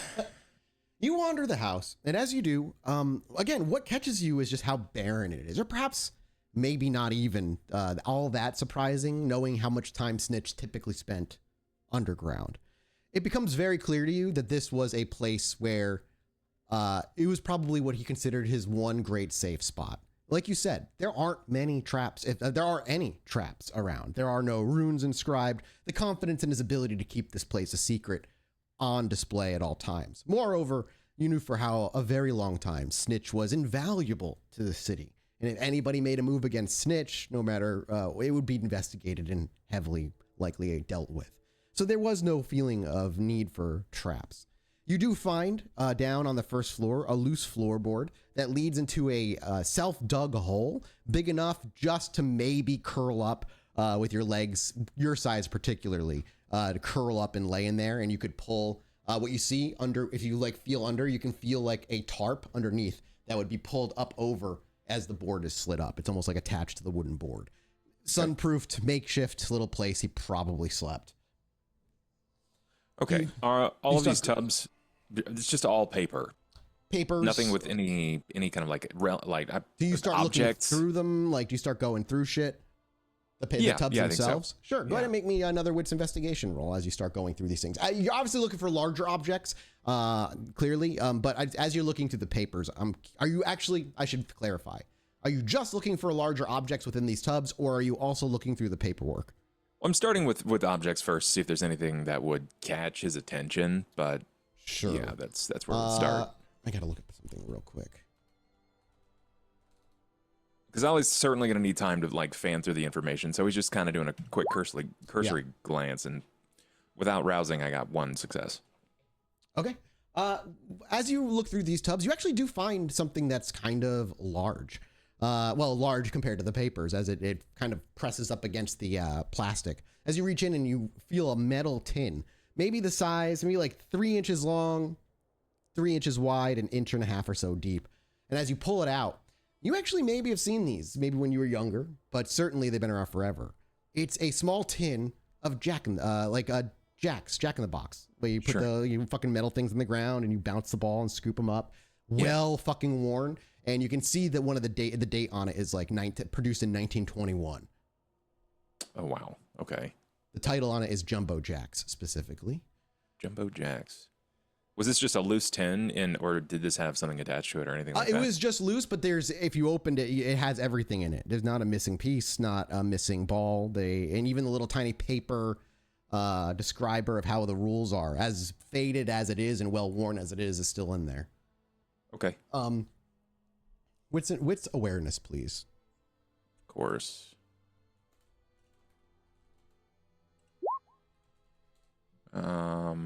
Wits awareness. This isn't so bad. It's a bit better for me.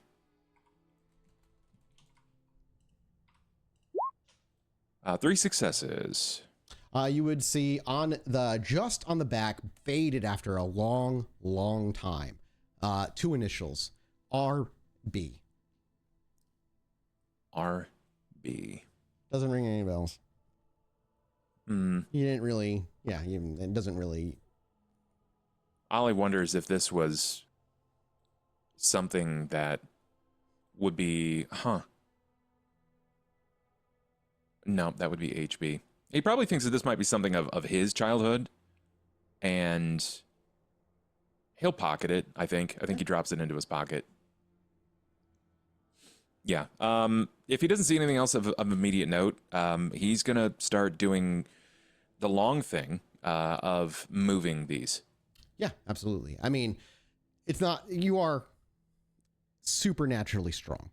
Where are you bringing them back to the bar? Yeah. You could probably do it in one trip, especially if you just make yourself invisible and stack it up high. You just kind of stack. Oh, no, you could no, it's too many. It's a lot. Yeah, do you want to go back and get your car or the van?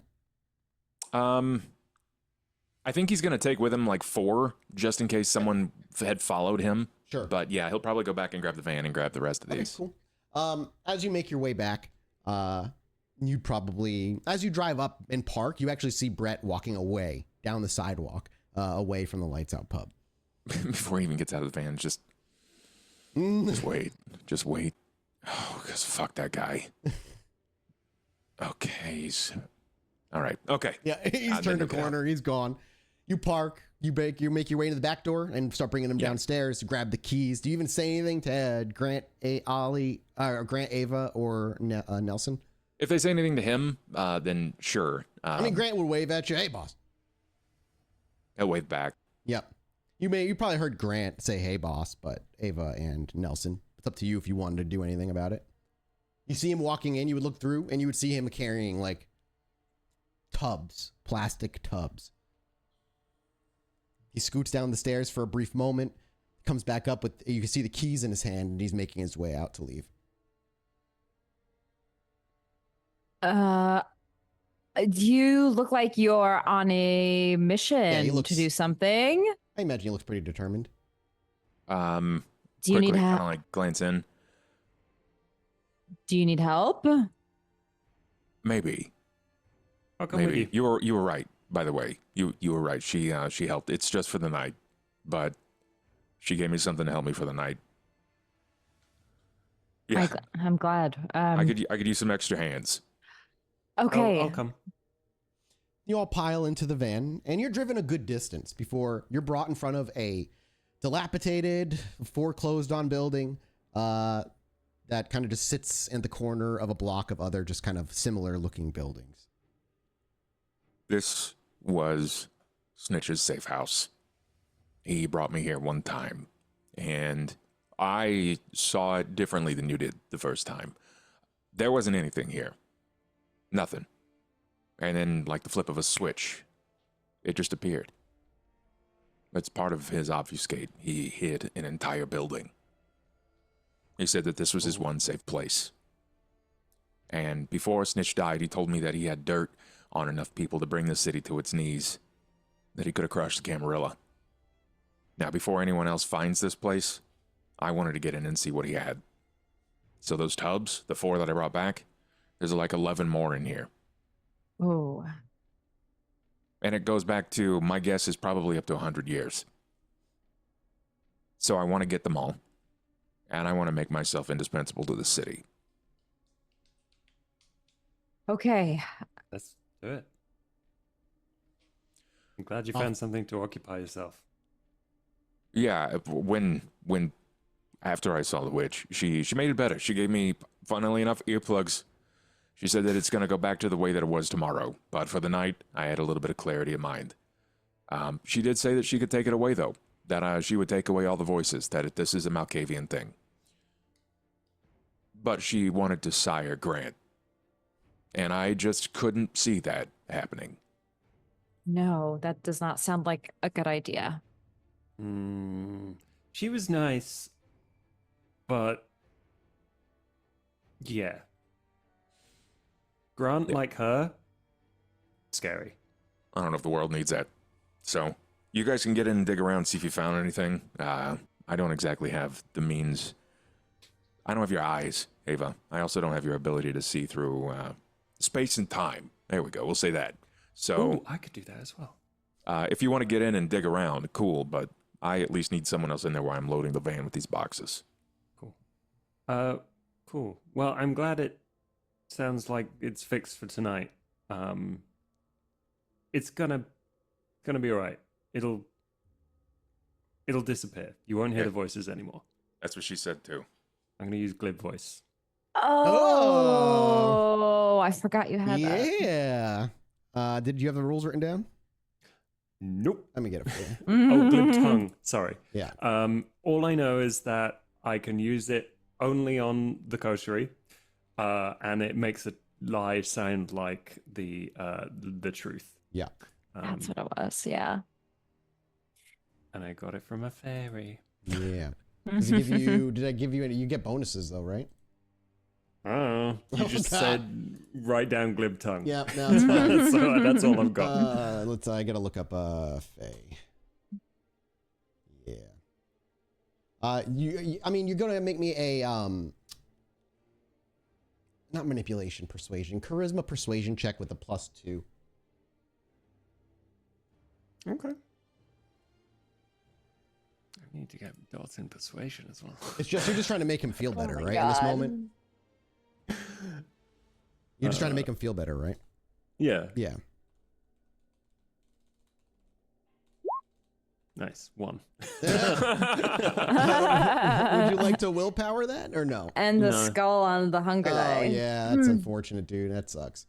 Yeah. Okay, here it is. Bonus toward. Yeah. Okay, I called for the right thing. I mean, it's a nice sentiment. It doesn't supernaturally make Ollie feel any better, unfortunately. But it doesn't come. You can't tell that magic was used on you in any way. It's just, however Ollie takes it naturally is how he's going to take it. Probably at face value. Yeah. Thanks. Okay, cool. All right. So for the other two of you in this place, what are you planning on doing? Are you going to enforce a premonition, which causes a rouse check, which you're at 3 hunger for? So what Ollie, what would the premonition or like me seeing beyond space and time, would that help you in this situation? I don't know. It depends. Do you view someone that Jackson saw as a problem to this city? Probably he arranged his death? You think that'd be valuable? Well, Jackson, Brett just told us Jackson's already in for Prince. At this point, I don't think it matters because he's going to have all the power. Sure. If all else fails, you can at least dig around, see what you can find in this place. It's mostly barren, but who knows? You might be able to see something I can't. All right, let me take a look. Premonition is a rouse check, if that's what you want to do. Oh, thank God. I Okay, did not get All hungrier. right, so I need to resolve aspects check. Yeah. Please. I wonder if clairvoyance would actually be more helpful here since that's like more area, you know? You'd see more area, but not necessarily, let's see, city block that would normally take. Yeah, you just see kind of the present for the most part. Okay. Seeing into the past, trying to answer questions like what he knew, whatever. Yeah. I could just premonition. That's your best bet fine. for this kind of information. Resolve aspects. Let's see. Discipline aspects, attribute. It's, I believe, a difficulty 3. Resolve. I've got a lot of dice. You could reroll 3 of those. Wait, what? I'll keep 5. Oh, sorry, 2 successes. Yeah, sorry. yeah, like, dice rolled 5. Did you crit? Yeah. More than 5 dice. That's weird. Oh no. I see. Yeah, only 2 successes. Yeah, let me willpower. How's everybody's willpower? Make sure you guys refill your willpower, by the way. Yep. Let me reroll 3. Ooh. Beautiful. So it brings you to 4 successes.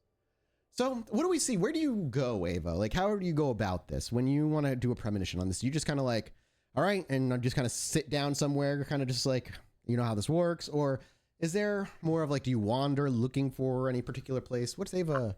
I would like to look for a spot or something here that seems like it belonged to Snitch or was important, or it's just, something I can find. You can give me a wits awareness if you'd like. Yeah, let me look.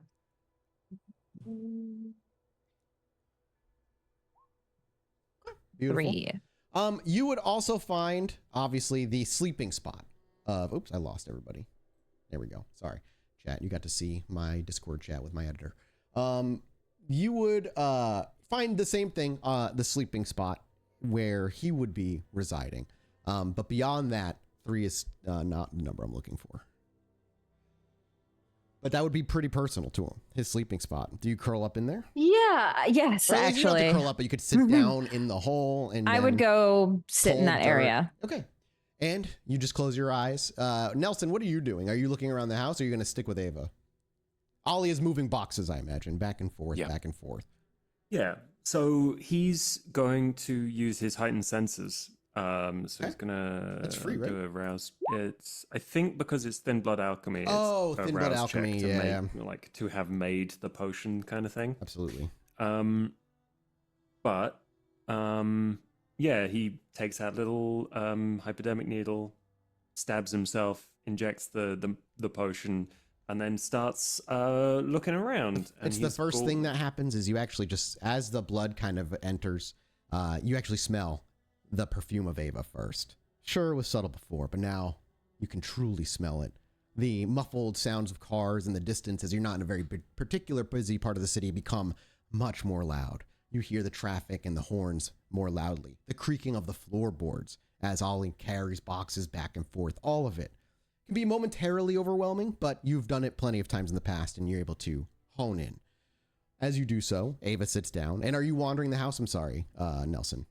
Yeah. He's going to, help pick up things, but also just see if he can find secret hidden Are you things. so? Are you wits awarenessing and kind of doing a quick look over as you're helping move boxes, or are you wits investigating and spending time intricately combing through it all?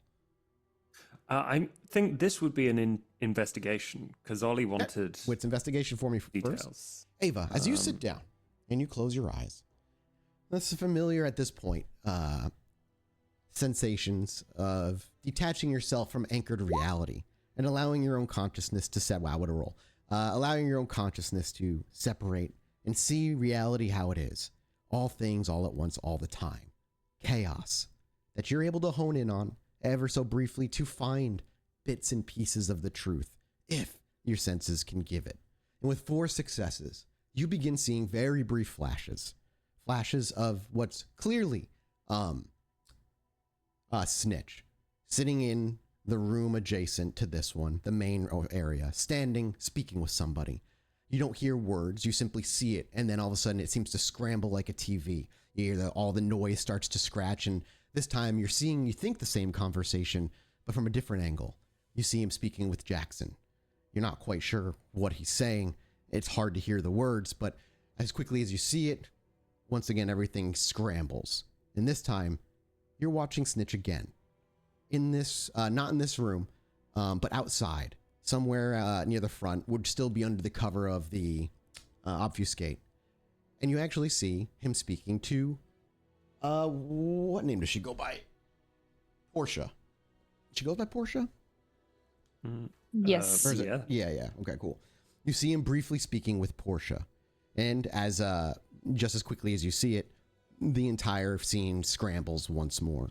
And then you see him now again speaking to Portia as she hands him something.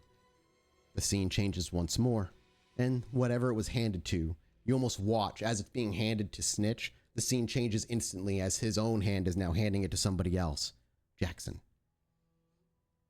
Oh, It scrambles, and you open your eyes. what the heck? For refresher's sake, you are aware via Emmy and somebody else that Portia was in contact with the Anarchs. Okay. She was the one that, who was it? Ollie that saw? Who saw Portia at the Anarch? Was it Emmy? I think it was It was Emmy. Yeah, but she passed that information along. Okay. I head back toward Ollie. Ollie's probably grabbing the last of the boxes. Think that's gonna be it. Do you guys find anything? I saw Snitch. I saw him with that Toreador Portia. She handed him something that he gave to Jackson. I saw that exchange in my vision. Did you Wonder. see what it was? No, I didn't. Wonder if it has something to do with the Anarchs. 'Cause she was a part of that whole thing. Huh. No, Snitch had. I guess Snitch was all part of this too. Snitch was part of the stuff with Jackson. The Anarch Now part of it, at the very least. Now Snitch is dead. Huh. Just a thought. Well, then who the hell is this Portia?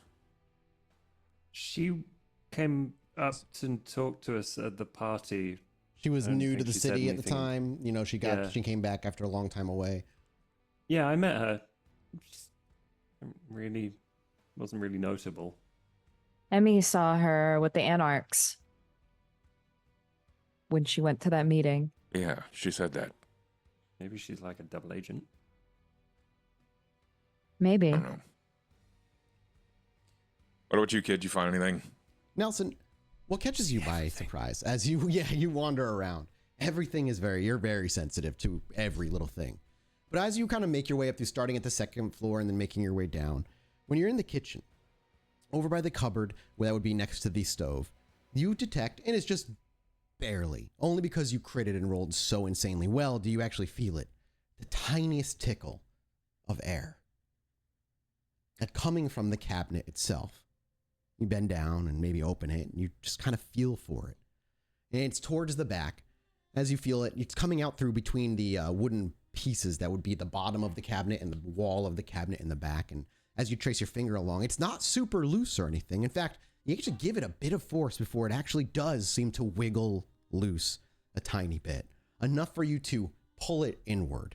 And what you see is a tunnel barely big enough for a human that leads somewhere downward. And you actually hear the scurrying of a few rats that seem to get deeper into the hole the minute you slide open the wooden area. Rat hole. That's what you say when you say you found anything interesting? You're like, rat hole. I don't think I can fit through that. As you pointed over, Ollie, you would actually recognize something that he would not have picked up on, and the fact that he only saw this because he rolled so well. This is a private entrance to the labyrinth. Oh my goodness. You can simply see the marks that only Snitch has used, that you were introduced to quite a while back. That's how you navigated the maze. And he'll point to like the little nail chips. This is another way into the labyrinth. I don't know what that is. I can go have a look if you want. There's almost for Ollie, as you shouldn't. look down, there's almost a feeling of warmth. It's hard. It's not like true warmth. It's not like overwhelming. But you look into the tunnel in the labyrinth, it's almost welcoming. You feel like you would be safe in there. Oh, that's quite appealing. That's only Ollie, though. Only Ollie. I don't know if to Ollie? Only Ollie feels this. I don't know if Ollie would say anything. I get the feeling like it's like something is kind of encouraging me to go down it. But I don't think I can fit through that. Good. It would take some chipping away. It would be hard. Definitely made specifically for Snitch's size. It's probably the labyrinth calling you because it wants you. Yes. I don't like the way you said that.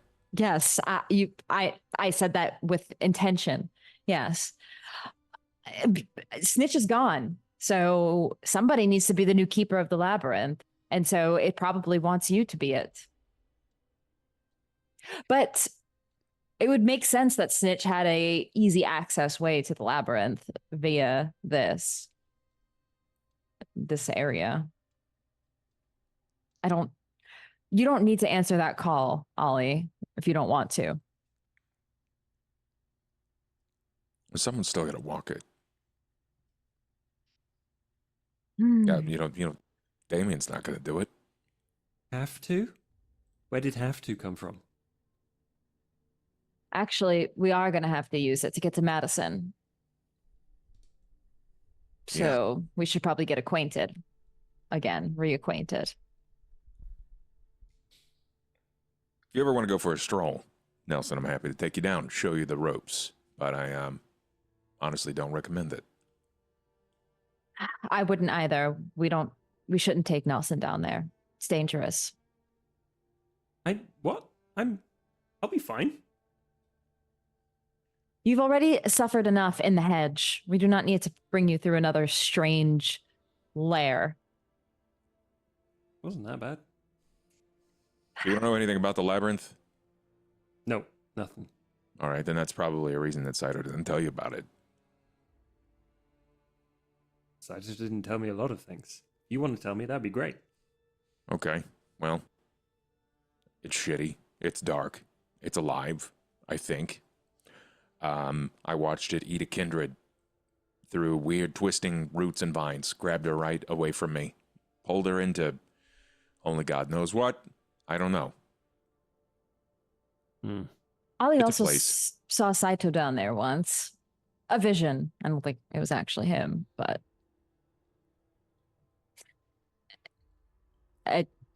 I'm just saying that there's a lot of weird stuff down there. Yeah, I think it skirts the abyss. What doesn't these days? I was just thinking. That's what I was just thinking. I heard you. I'm bad to say the exact same thing. And it's like watching Saito and Ava all over again. I imagine from Ollie's perspective. Ollie's just like, oh my God, please help me. Well, I got the van loaded, so we can go back. I don't exactly have to go see the labyrinth right now. Great. Oh, we made a cup. Nice. It's a very pretty cup. Okay. It's got abyssal runes on it that I carved All very right. delicately. Was this part of the ritual? It is. We Okay. have everything we need, sans your darling Lasombra Malwa, his blood, and the heart of Vitel. Look, he's got to come by eventually. I don't know how to get him otherwise. Yeah, well, yeah. Like a bat signal. If The irony in that only. statement. Yes. I am the night. Okay. Nelson, have you fed recently? Are you hungry? No, I'm not hungry. I am antsy. I want to go do stuff. I want to get this sorted. Do you need to eat? I do, and I want to make sure that I do before we head out. Because it's going to get messy. So we should all make sure that we're well taken care of before that. Okay. Do you need a hand? I'm the one that gives you a hand, dear. Do you need to feed at all? Y'all Period. have a really weird dynamic. Okay, I'm really glad that I'm not hearing things in my head. This is strange. No, I fed before I came out. But by who? How? You can't Like the feed. same way I always do it. It's blood bags. I just got a bunch of right. blood bags. I've got some spare blood bags if you want. Like I can make them edible for anyone. Like that's how I survive. Oh, No. yeah, you're getting through drip. That's right. That's right. You taking care of it? She doing all right? Drip's Yeah. great. Great. I haven't seen her in a long time. You're like a weird Chicago mom. You're like, are you hungry, dear? Can I make you a meatloaf? Well, he can't feed on his own. I have to help him. Ava, are you going Why? to feed on your herd, by the way? Yes, Okay. I think I will. Can I Cool. feed? Yeah. Feed, What's? good. I imagine you're I have- on your way back. You make a stop off. You pee, you feed where you Okay. need to. Ollie, what If I about have you? 2 dots, Are I you can good? feed 2. Oop, sorry. Yep, you can. I feed can feed down 2 dots, but I feel like Ollie kind of has to wait on completely Rudy. I feel like Oh, he yeah, has to yeah. wait on Rudy. So we have no idea when he's going to be back. I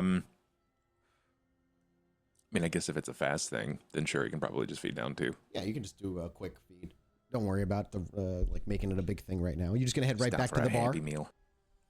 Yeah, well, at least Ollie will. Yeah, I imagine the other 2 are going with. Yeah. Mhm. You make your way back to the bar. You bring in each tub. Doesn't take you long to get them all in there. Where do you stack these, in your tiny little room? Oh yeah, floor to ceiling. Yep. As you're bringing them back, Grant at one point's like, "Boss, yeah, you know what? Just I'll wait." And he waits because you're bringing in tubs back and forth. And when you're finally done, he's like, "You good?" I mean, for now, I clear-minded for a moment. Oh, thank God, somebody's here to see you.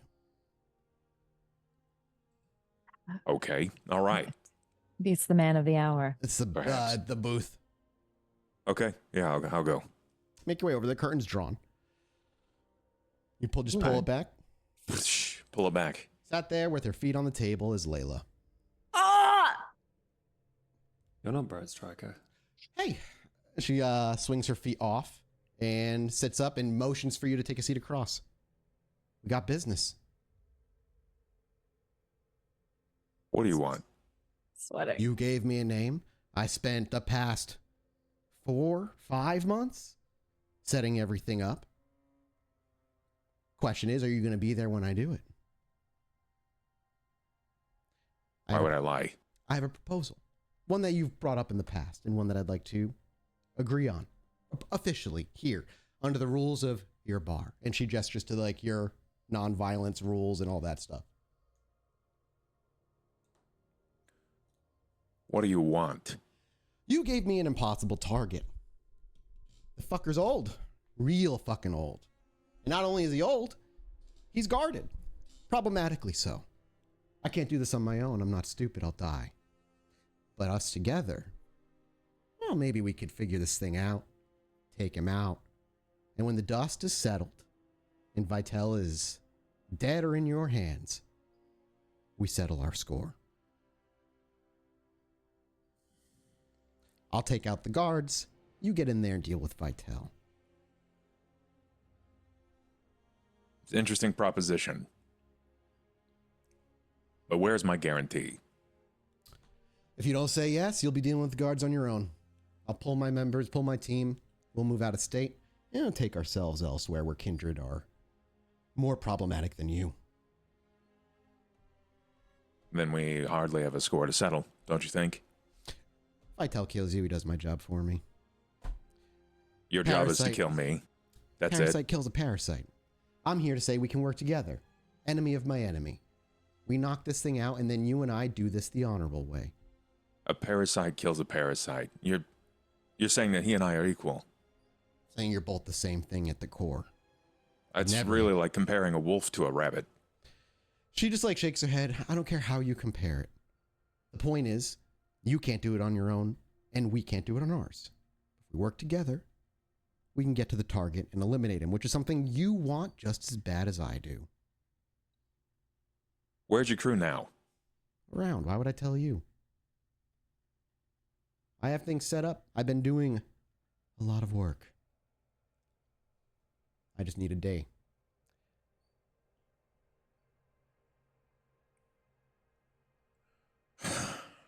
You want here? She leans forward, sensing your trepidation.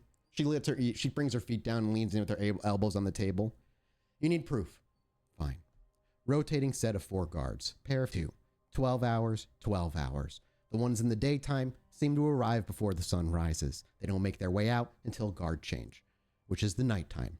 They seem difficult to deal with. My research has only gotten me so far, but they seem to be rather old. I can remove them. Move them out of your way. If you need to confirm the things I said, send your men. Send your people. See if I'm Are telling you going to remove them? She goes to say, and she like shakes her head and she wags her finger. Why would I tell you? Trust me. I've got it set up. That's the thing. I can't trust you. Why not? I've You made it held to very my clear. word. Right, that you're gunning for me. You were the one that agreed to that. That when this is all done, we could come together and fight for the loss of our son. And there's like a hour in there that seems to drip with sarcasm. Unless you are backing out and you don't want that anymore. I would like a lot of different things. Sure, Lila, we'll play your game. You say it's a game. It's my entire life. I need a day. Do you have one, or should you send message? I'll send you a message. Who's your carrier pigeon this time? She reaches into her jeans pocket and just pulls out a really cheap flip phone. There's a number in there. When you have the day, call. Somebody will answer and give the details. I'll be there. We'll be there, and we will ensure not a single one of you dies in the process. What happens after you're in is up to you. Sure. You'll get the call. I need 48 hours notice. I'm going to be removing the guards within safe hours. Of course. Talk to you then. She gives you like a wink and a grin. Pleasure doing business with you as always. She stands up and pulls the curtain back. Is Ava and Nelson nearby? Probably. Yeah, you probably heard that whole thing then. And as she walks out, she smiles at both of you and gives you a polite nod as her boots kind of walk across the wooden floor and toward the front door. Is Ava about to do something? Is Nelson about to do something? I would go to Ollie. Okay. Sit down. Yeah. Okay. I just thought there was a moment where you're like, I could try. Do it. So you No. immediately No. slide into where she was sitting. Both of you, I imagine. Mm-hmm. Well, it seems she's still ready to do what needs to be done. That's good. Yeah. Yeah, she's waiting on a phone call. She swears up and down that she's going to honor her end and that she's going to begin wiping out guards, but that she can't take out Vitel alone because he's old. Yeah. Well, we'll be there to answer the call. My question is, what do we do with her after? Well, she's made it very clear that she wants to kill me. So is that it? After Vitel is dead, she's going to kill me. And then if any of you are still standing, she's going to kill all of you. And then she'll probably kill Grant because he was associated. But then after us, she doesn't care about the rest. She just said she'll go elsewhere, where there are more problems than what this city is currently facing. So is that it? We're going to have to kill Vitel and then we're going to have to kill her and her lackeys. I don't care who kills her at this point. I am moments away from drawing a line through my own rules in my own bar. But I know that if I would have acted right then, there's a strong chance they would have just blown up this building. Grant would have died. We probably would have died. All the patrons in the bar probably would have died. That means she's going to be ready the night we do this too. Yep. She's going to make sure that we do the hard work, and then she's going to go out of her way to kill us all then. But that's kind of what we expected. So should we be ready to strike back at her? Yeah, I think it's safe.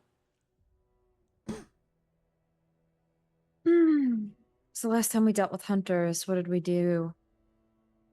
No, we didn't do anything. I don't think we've really had to fight hunters before. We've encountered them. Well, they're people. They're real people. They bleed. They breathe. They die fast.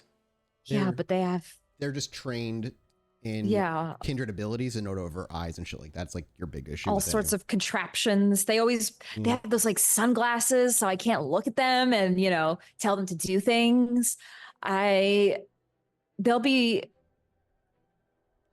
They're equipped to handle us. I don't know. I just am wondering if we need something to be ready for this. I don't know what. Ollie's gonna kind of grab Ava's hand and like pull Nelson as well into the freezer. And in the freezer, he says, I don't know how long she's been here in the bar, but there's a strong chance that she may have just bugged the booth. So until I get a chance to look at it, this is the only place I feel like is safe. She knows that there's going to be some sort of counter response to her aggression. There's no way that she doesn't. She's lasted this long fighting our kind. She's smart. She may be a bit of a zealot, but she's smart. Now, I've asked some of the Nosferatu to take action, to be our eyes and our ears. And Khalid, which you haven't had the chance of meeting yet, who's a very strong contender for Primogen, is going to get himself and 2 others to be our eyes and ears, be looking out for problems, which I'll identify to Khalid that the problems are hunters, so that he gets an idea about just how far we are into the city and what he's got to fight against regularly. We also have, what's his face, the gangrel that's with Edith all the time. Can't remember his name, doesn't matter. The guy with the chip on his shoulder, he's got the one that he's got to protect. McTavish. Yeah, McTavish will be there with his progeny and a number of others that'll also be there to fight. She said that he's got day watch and he has night watch.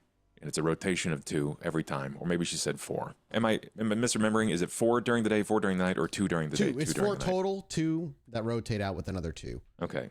So it's 2 during the day, 2 during the night. In the 48-hour period, she will begin wiping them out. That will leave us specifically with him. But the problem is, she has her own squad. It won't just be her. There'll be multiple shooters. They're not going to see us in the field. They're not going to fight fair.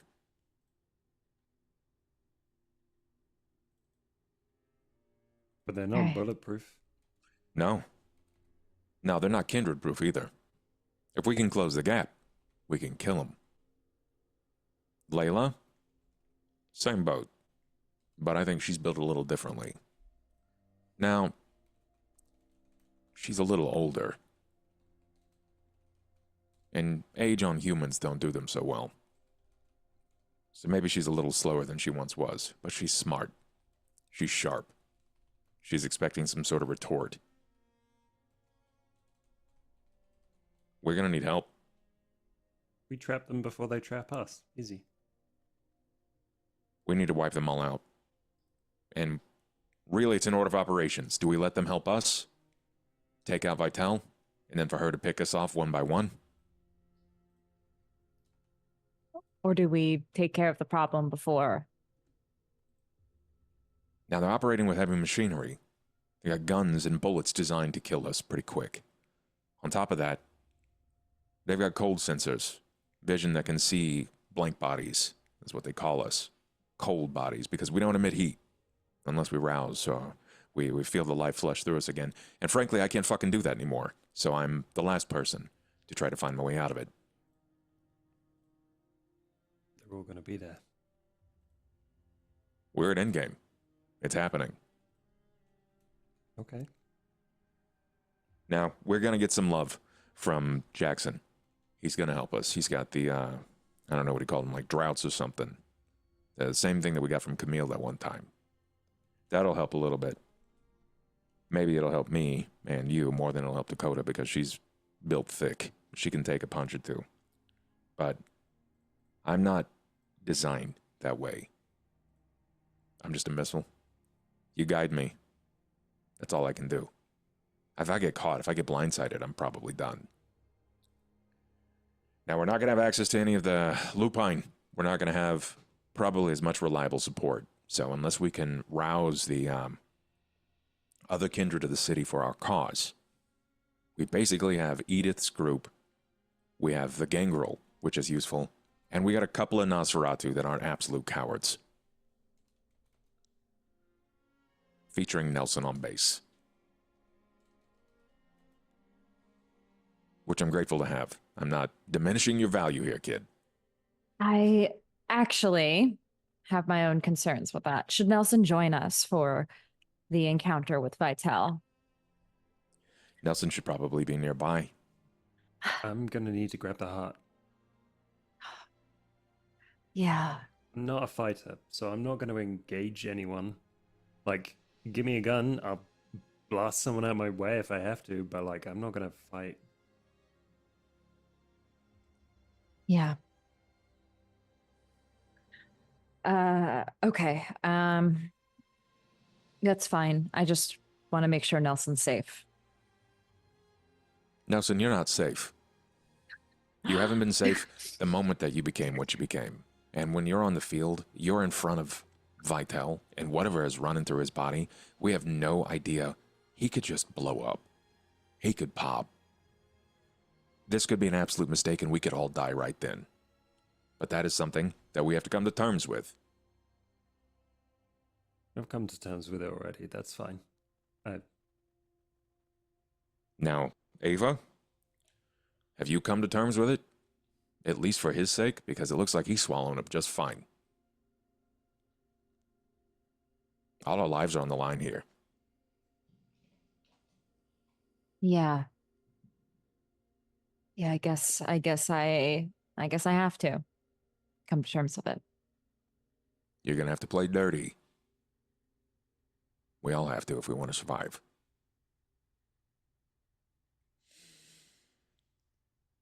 Yeah. Okay. Yeah. Well, that plan sounds solid. Having Nosferatu eyes and ears makes me feel better because that's what they do. They're good at that. So, okay. Man, I really wish we had someone here with like war experience, someone that's like got sniper knowledge, because I feel like these people are going to be fighting us from afar. Like I said, I don't think they're going to be on the field, because if I could just figure out the placement of where this is going to be, then I can get sniper. Dude, do Ava, you? That's what clairvoyance is all for. You get in the area, you clairvoyance the entire area. You see everything. Yeah, that's Literally, good. you'll know exactly where they are. You have to roll higher successes to cover more ground area, but you can push your senses further and cover a whole fucking area without being anywhere near the center of it. That's so, good. So just, in case that would probably come up in Ava's mind, like clairvoyance is like for that's you can pinpoint them all. Good. You tell Ollie that, or do you keep it to yourself? Yeah, I would mention it. Yeah, I think I have a solution for that. If there are snipers or something up high that we can't see, I'll be able to see it. Nelson, you know a sniper? Yeah, I know a sniper. You know a sniper? Sniper Wolf. Yeah. Saito's ghoul was ex-military. Yeah. Oh, what was her name? Um. Oh gosh. Damn, Yeah. that might be in our character Bible that I can't open right now due to just the way my monitor is all set up. Yeah, I might have it written somewhere. God, what was her name? Oh, I know, I can't. It's been so long. she was always around. She was always around Saito, and I didn't like that. I know. Any girl that was around Saito, I was like, eyes. He kissed God, a what little was- Sombra, never forget. Oh, that bitch.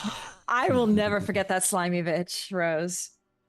Oh, thanks for all the sub gifts. Oh yeah, whoever gifted. Holy- Cool. I don't have it open. Holy Oh, shit. amazing. That's like 20. 20. I Damn. was like, that's like, wait, Thank 20. you. That's insane. Yeah. That's crazy. Oh my God, this is going to bother me now. I mean, even in game, Ava's probably like, fuck, what was the name? I wonder if, did you guys build a character sheet for it at all? Maybe in an older did game? a very long time ago. Let me I'm looking go- through old Roll20. Yeah, that's what I was about Stuff. to do.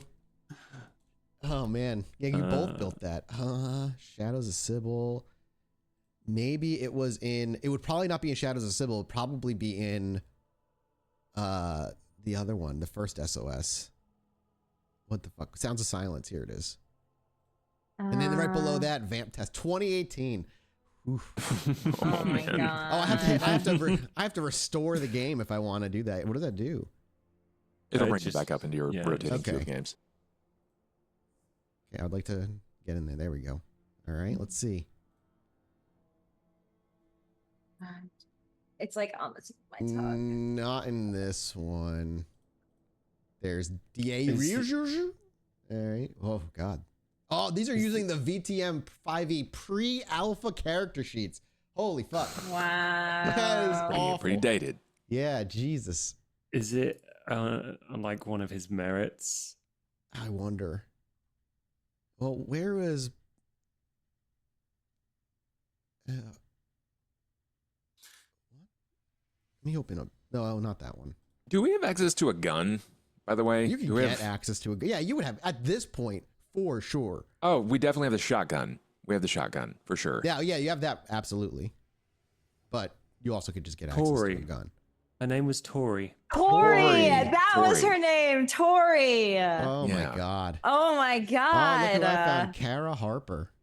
Oh wow. Oh, just around. This is the just around the corner game. Just yeah. around the corner. Oh man. Tori, Saito's ghoul. Little travel back in time. Yeah. Right there. Jesus Christ. Hang That's on. fun. When was this? Oh, it last opened in 2021, so it doesn't give me the right date. Okay. So Tori, yeah, you would have her number. Oh my God. Oh, that girl. Tori. I remember her. She was a little bit creepy. She was always around Saito. She was very quiet. She was his bodyguard, so Yeah, I didn't like it. jealous? Definitely. Yeah. You shouldn't be. No, she was very professional. It was odd. I hope it stayed that way. Yeah, there's just the venom dripping from her lips right now. Look. I Saito can had call you- her though. Oh, God. Probably worthwhile. That. Yeah, I guess we can dredge that whole thing up again. You're fucking funny. Look, you're gonna have to face this eventually, okay? Saito had lovers before you. I'm not saying she was his lover. It's just weird, you know? It's been a long time, and Ava created this whole thing, this whole backstory for the two of them in her head that she's living jealously through, that is completely made up. every time I went to go see Saito, Tori was there. That's how bodyguards work. And Saito was a paranoid Tremere who was double crossing them, or who got double crossed rather. Besides, like, if we're being honest here, how would Saito feel about you shacking up with Nero? That's true. See? Not exactly tit for tat, but come on, let's let sleeping dogs lie. Yes, you're. So there were tats involved. Couple. God. So is Nelson's going to plan to reach out to Tori to basically see if he can get her to be there? What's the plan? What do you want her to do? Where do you want her to just be like backups, not like maybe picking people off from a distance as Ava? Yeah, if we need to kill people, what better way to do that than cool. Absolutely. trained? Wonder if she's still like in the ghoul like business, you know, once Saito died. Almost certainly.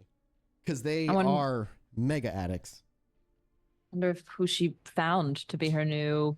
She might be free ghoul, offering services. She could be a merc ghoul who just basically paves her blood. Interesting. Or someone could have scooped her up. True. Something that I think I'll have to talk to Josh about specifically, how you think her history went after that. She's with some anarch or something. It's possible. We'll see. You all kind of settle in, almost like settle down after saying that. You almost have like a mini plan going forward at this point. Is there any other, before we move to another scene or anything, is there any more conversation the three of you would like to have at all? I have a question. Yeah. What happens if you give a draught of fortitude to a ghoul? I need to look if it would work, because using higher level disciplines as a ghoul typically hurts them. It causes their body to take damage. And that would But be isn't that kind of the point of like the draught is from their blood, so right? I don't know. That's what I'm saying. I need to look at the power. Hang on. Let's see if it says kindred specifically or if it says anybody. Because if the wording is kindred, then I'd say it probably just works for kindred. Let's find out. There we go. Other than that, was there any conversation the characters wanted to have? Yeah, it might be valuable if we keep Ava off the battlefield. Eyes? Off the battlefield. Off Yes. the field. Ooh, like battle meditation with Bastila. Oh Yeah. That's kind of exactly what, like, you'd have to have a way to communicate with her. But yeah, you would be able to. Well, I mean, I've already got to drum up some of the two-way walkies, or like the earpieces, because I'm going to be talking with Khalid and the two other Nasas. But this could be, I think, if Ava can see the shooters through clairvoyance, then my plan above board is to basically, lease is not the right word. It would work on a ghoul. Oh, nice. Anyone who drinks it. So basically what happens is it lasts for one night for anyone. If you're a kindred, it'll last until you either feed or reach hunger 5. Nice. My goal was to temporarily remand the control of Chianta and Othello to Ava so that she could tell them where to stalk to remove the shooters. And they're going to be scent and sight based. So if we have access to a gun, I could train them to the smell of black powder, and they could move building to building. Ava would need to take some animalism powers to speak to them directly. Because you have animalism powers, right? Like, that's how you speak with them for the most part. I mean, yes. Yeah. Yeah, I would use feral whispers. Yeah, she would need at least feral whispers to speak with them. Do you have access to that? Do you have access to animalism? Have you drank blood of anybody? I drank from a Zamichi who does not have animalism. Not give you animalism. No, it does, right? Zamitsi? They have. Am I wrong? They have. They do have animalism, Josh? You're muted, but yeah, they do. So then you would have access to animalism. Well, shit. I could pick that up. You could pick it up, and Ollie could teach you. I mean, I think basically Feral out of Whispers game- is a 2 sync. So yeah, you it's, would need to it's a big spend experience grab. a total of it's a discipline, right? So Yeah. 7, 14, 21. So 21. you have 21. I do not. I just dumped a shit ton to get Auspex 5. Right. Yeah, I mean, yeah, yeah. but clairvoyance is way more valuable in the end. I think. Yeah. And then at the very least, I could get them suited to the smell of black powder to hunt. Sorry, can Nelson create a vial of Feral Whispers? He could try. Yeah. Is that one you'd have access? Do you have to have access to that ability to do it technically? I would have to. Yeah, basically, I believe I just need the blood of someone who has access to it, and then just I need to get the recipe. If Ollie could donate the blood, and I would say if you don't have the recipe on hand, a night of experimentation is probably all you need. Yeah, I could. Or just make a thin blood alchemy roll, basically. It rolls up the sleeve immediately and offers the arm. He knows that you got a syringe on you. He's seen you use it a couple of times. Yeah, he slips it out. It's a fresh one, obviously. Yeah, sure. Yeah.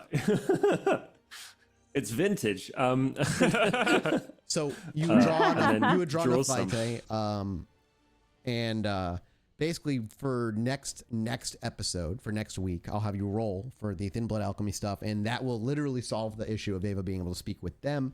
So she could literally act as like the battlefield operator. I mean, this is why level 5 powers are fucking broken. Like they're very powerful for a reason. She can literally just see the battlefield, watch them as they patrol in real time, and relay that information. So yeah, that'll go really, really well. And you'll likely have Feral Whispers as well. So the blood is transferred over. I wouldn't say it's a hunger's worth or anything. It's probably not that much. Any other plans or discussions about the following night that you'd like to have?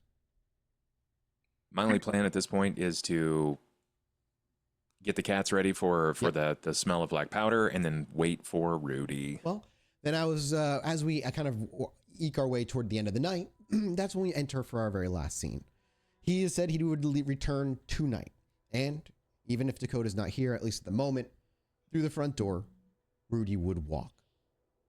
He'd enter the room, see wherever you may be over by the booth, and he'd stroll over to you. However, he is notably missing Beckett. It is just him.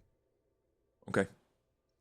He walks up and he just regards you, understanding that you were eager for him to stay another night and wanted to talk to him anyway. That was made very clear. So he approaches and he, without saying anything, almost like expects you to say or ask whatever it is you wanted to say.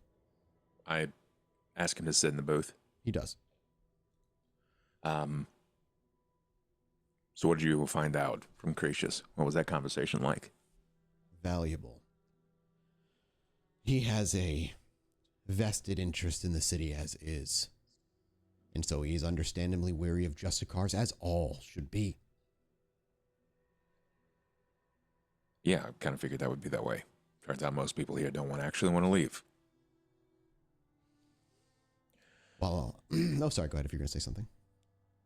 I think he would probably continue to talk before he can even respond. Rudy has a weird way of dancing around subjects. So we've discovered a means of potentially solving a problem. But based on some of the knowledge that we have, we need something that we don't have a means of getting a hold of. Unless we go through you. It is specifically through you. No one else, Rudy. Just you. He just stares at you with a deadpan glare. We need blood of an Elder Lasombra. He looks to each one of you. You're fooling with blood magics. Well, I'm not. You're But muted, the kid Josh. is. Josh, you're muted. Actually, it's alchemy. He takes it in, but doesn't regard you at all. And keeps his focus to Ollie. Fools. Young, dangerous fucking fools. We all have to be right now. Do you have the vial on hand?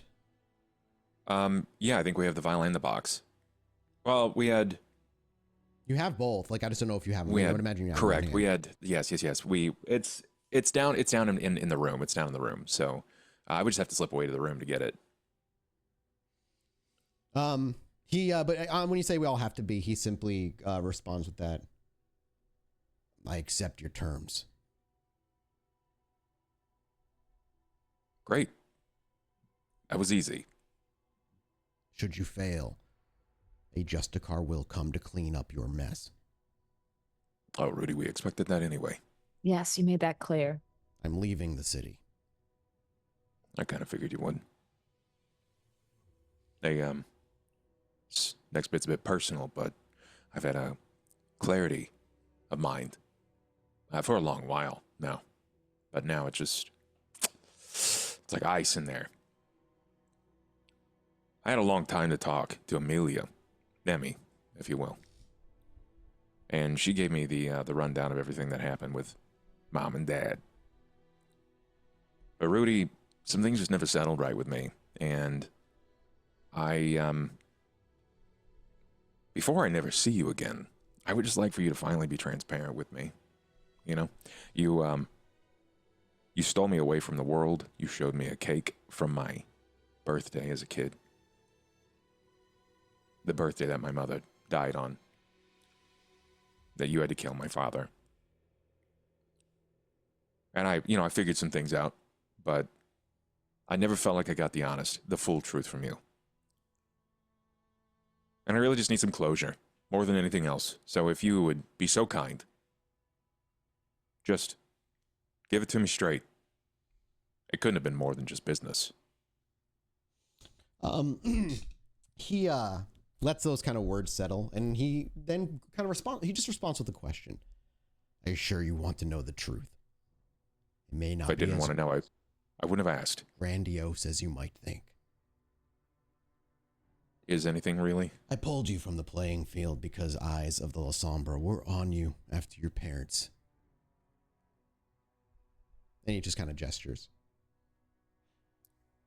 Yeah. Emmy was getting close to figuring out who I was.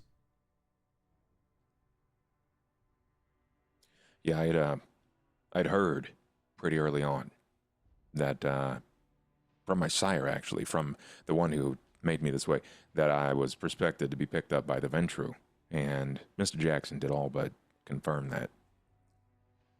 You have promise. Or rather, he would have said, you had promise, which clearly bore out to be true, even if you're still a fledgling.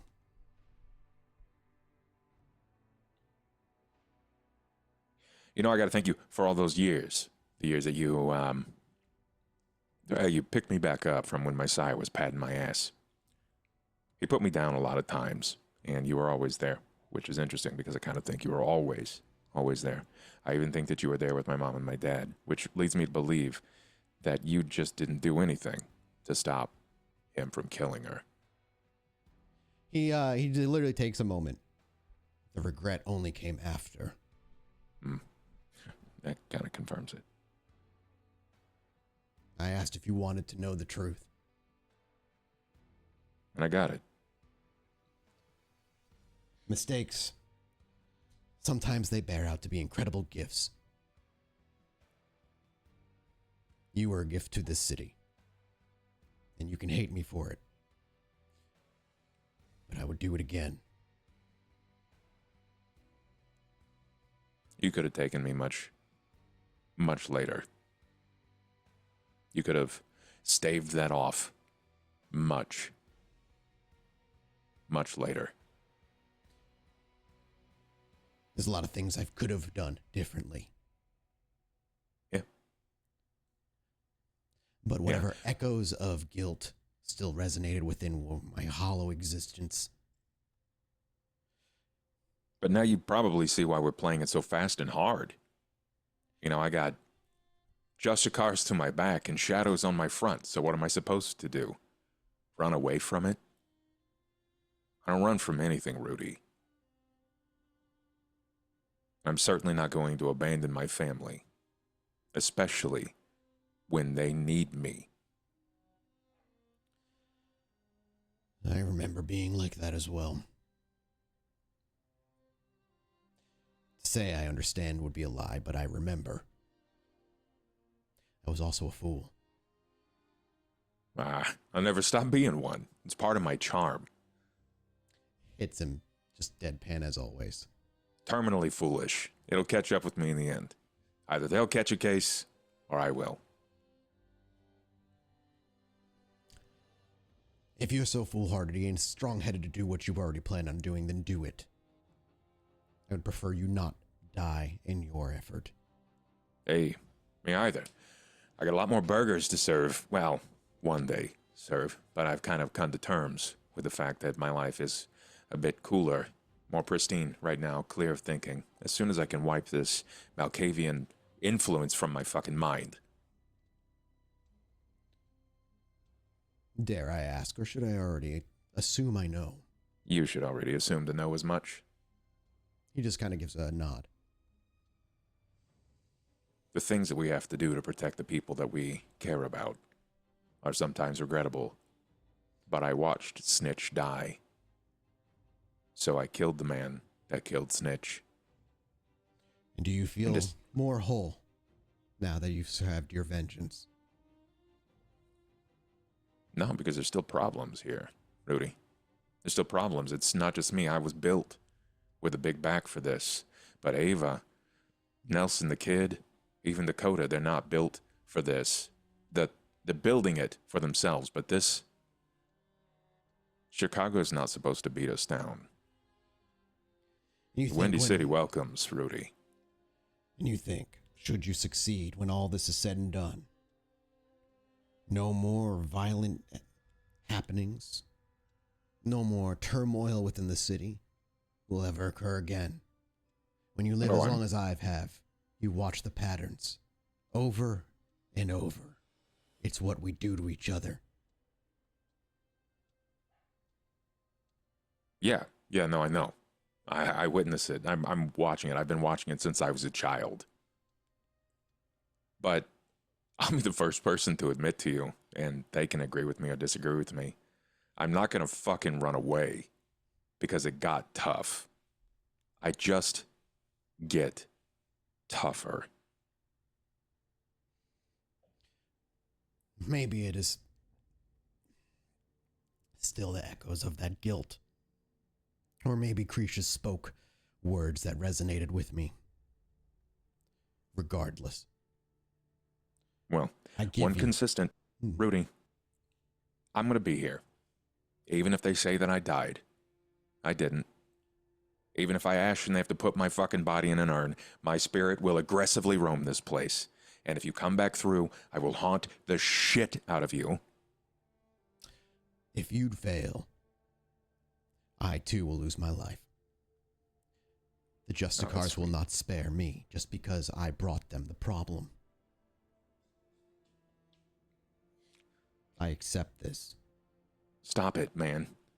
Just stop. I know you're old. You're like pre-Jesus old. I get it. But not everything is doom and gloom. Help us. Help us step up. Make amends. I'm going to find my way to Vitel personally. And he's fucking big and bad and scary. But you know who's bigger and badder and scarier? You. Cretius. You're the second born of the whole Asambra line. Why? If you have this much guilt, walk it off. He shakes his head. It's as I told you last time we spoke. No matter my age, no matter my intent, I still have what you all have. That thing inside. And what happens if I lose control? Okay, I get it. I see your fear. So, do me one last solid then. In a couple of days, we are going to rain down on Vitel. There's no ifs, ands, or buts about it. All of us will. The Gangrel will be there. A couple of Nas will be there. The one that's going to step into the seat of Primogen for the Nosferatu will be there. McTavish will be there. A lot of big players. But so will Vitel. And so will his 4 guards. He's got a day squad. He's got a night squad. And the SI that have been tailing me, the one named Lila, The one that took Rowan, corrupted him, changed him to be a holy vindicator of the city, but that was just going around murdering people just because, innocent people just because. She seems to think that with my help, I'm going to wipe out Vital, and then she's going to kill me. But she's not going to fight fair, Rudy. Her intention is to kill me, and she thinks it's going to be a one-on-one fight. And she's not some basic Inquisition. She's not some hunter. She's got faith. She got God on her backside, watching her shit. So if you want to do me a solid, you want to keep me alive long enough to make a difference in this place, take care of her. So that I don't lose them. So that I don't lose my ghouls. So that I don't lose this city, or the city loses me.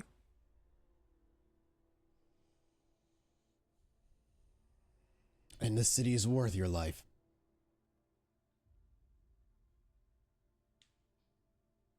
City's worth having me around. Name a better person that's going to be honest and take care of it.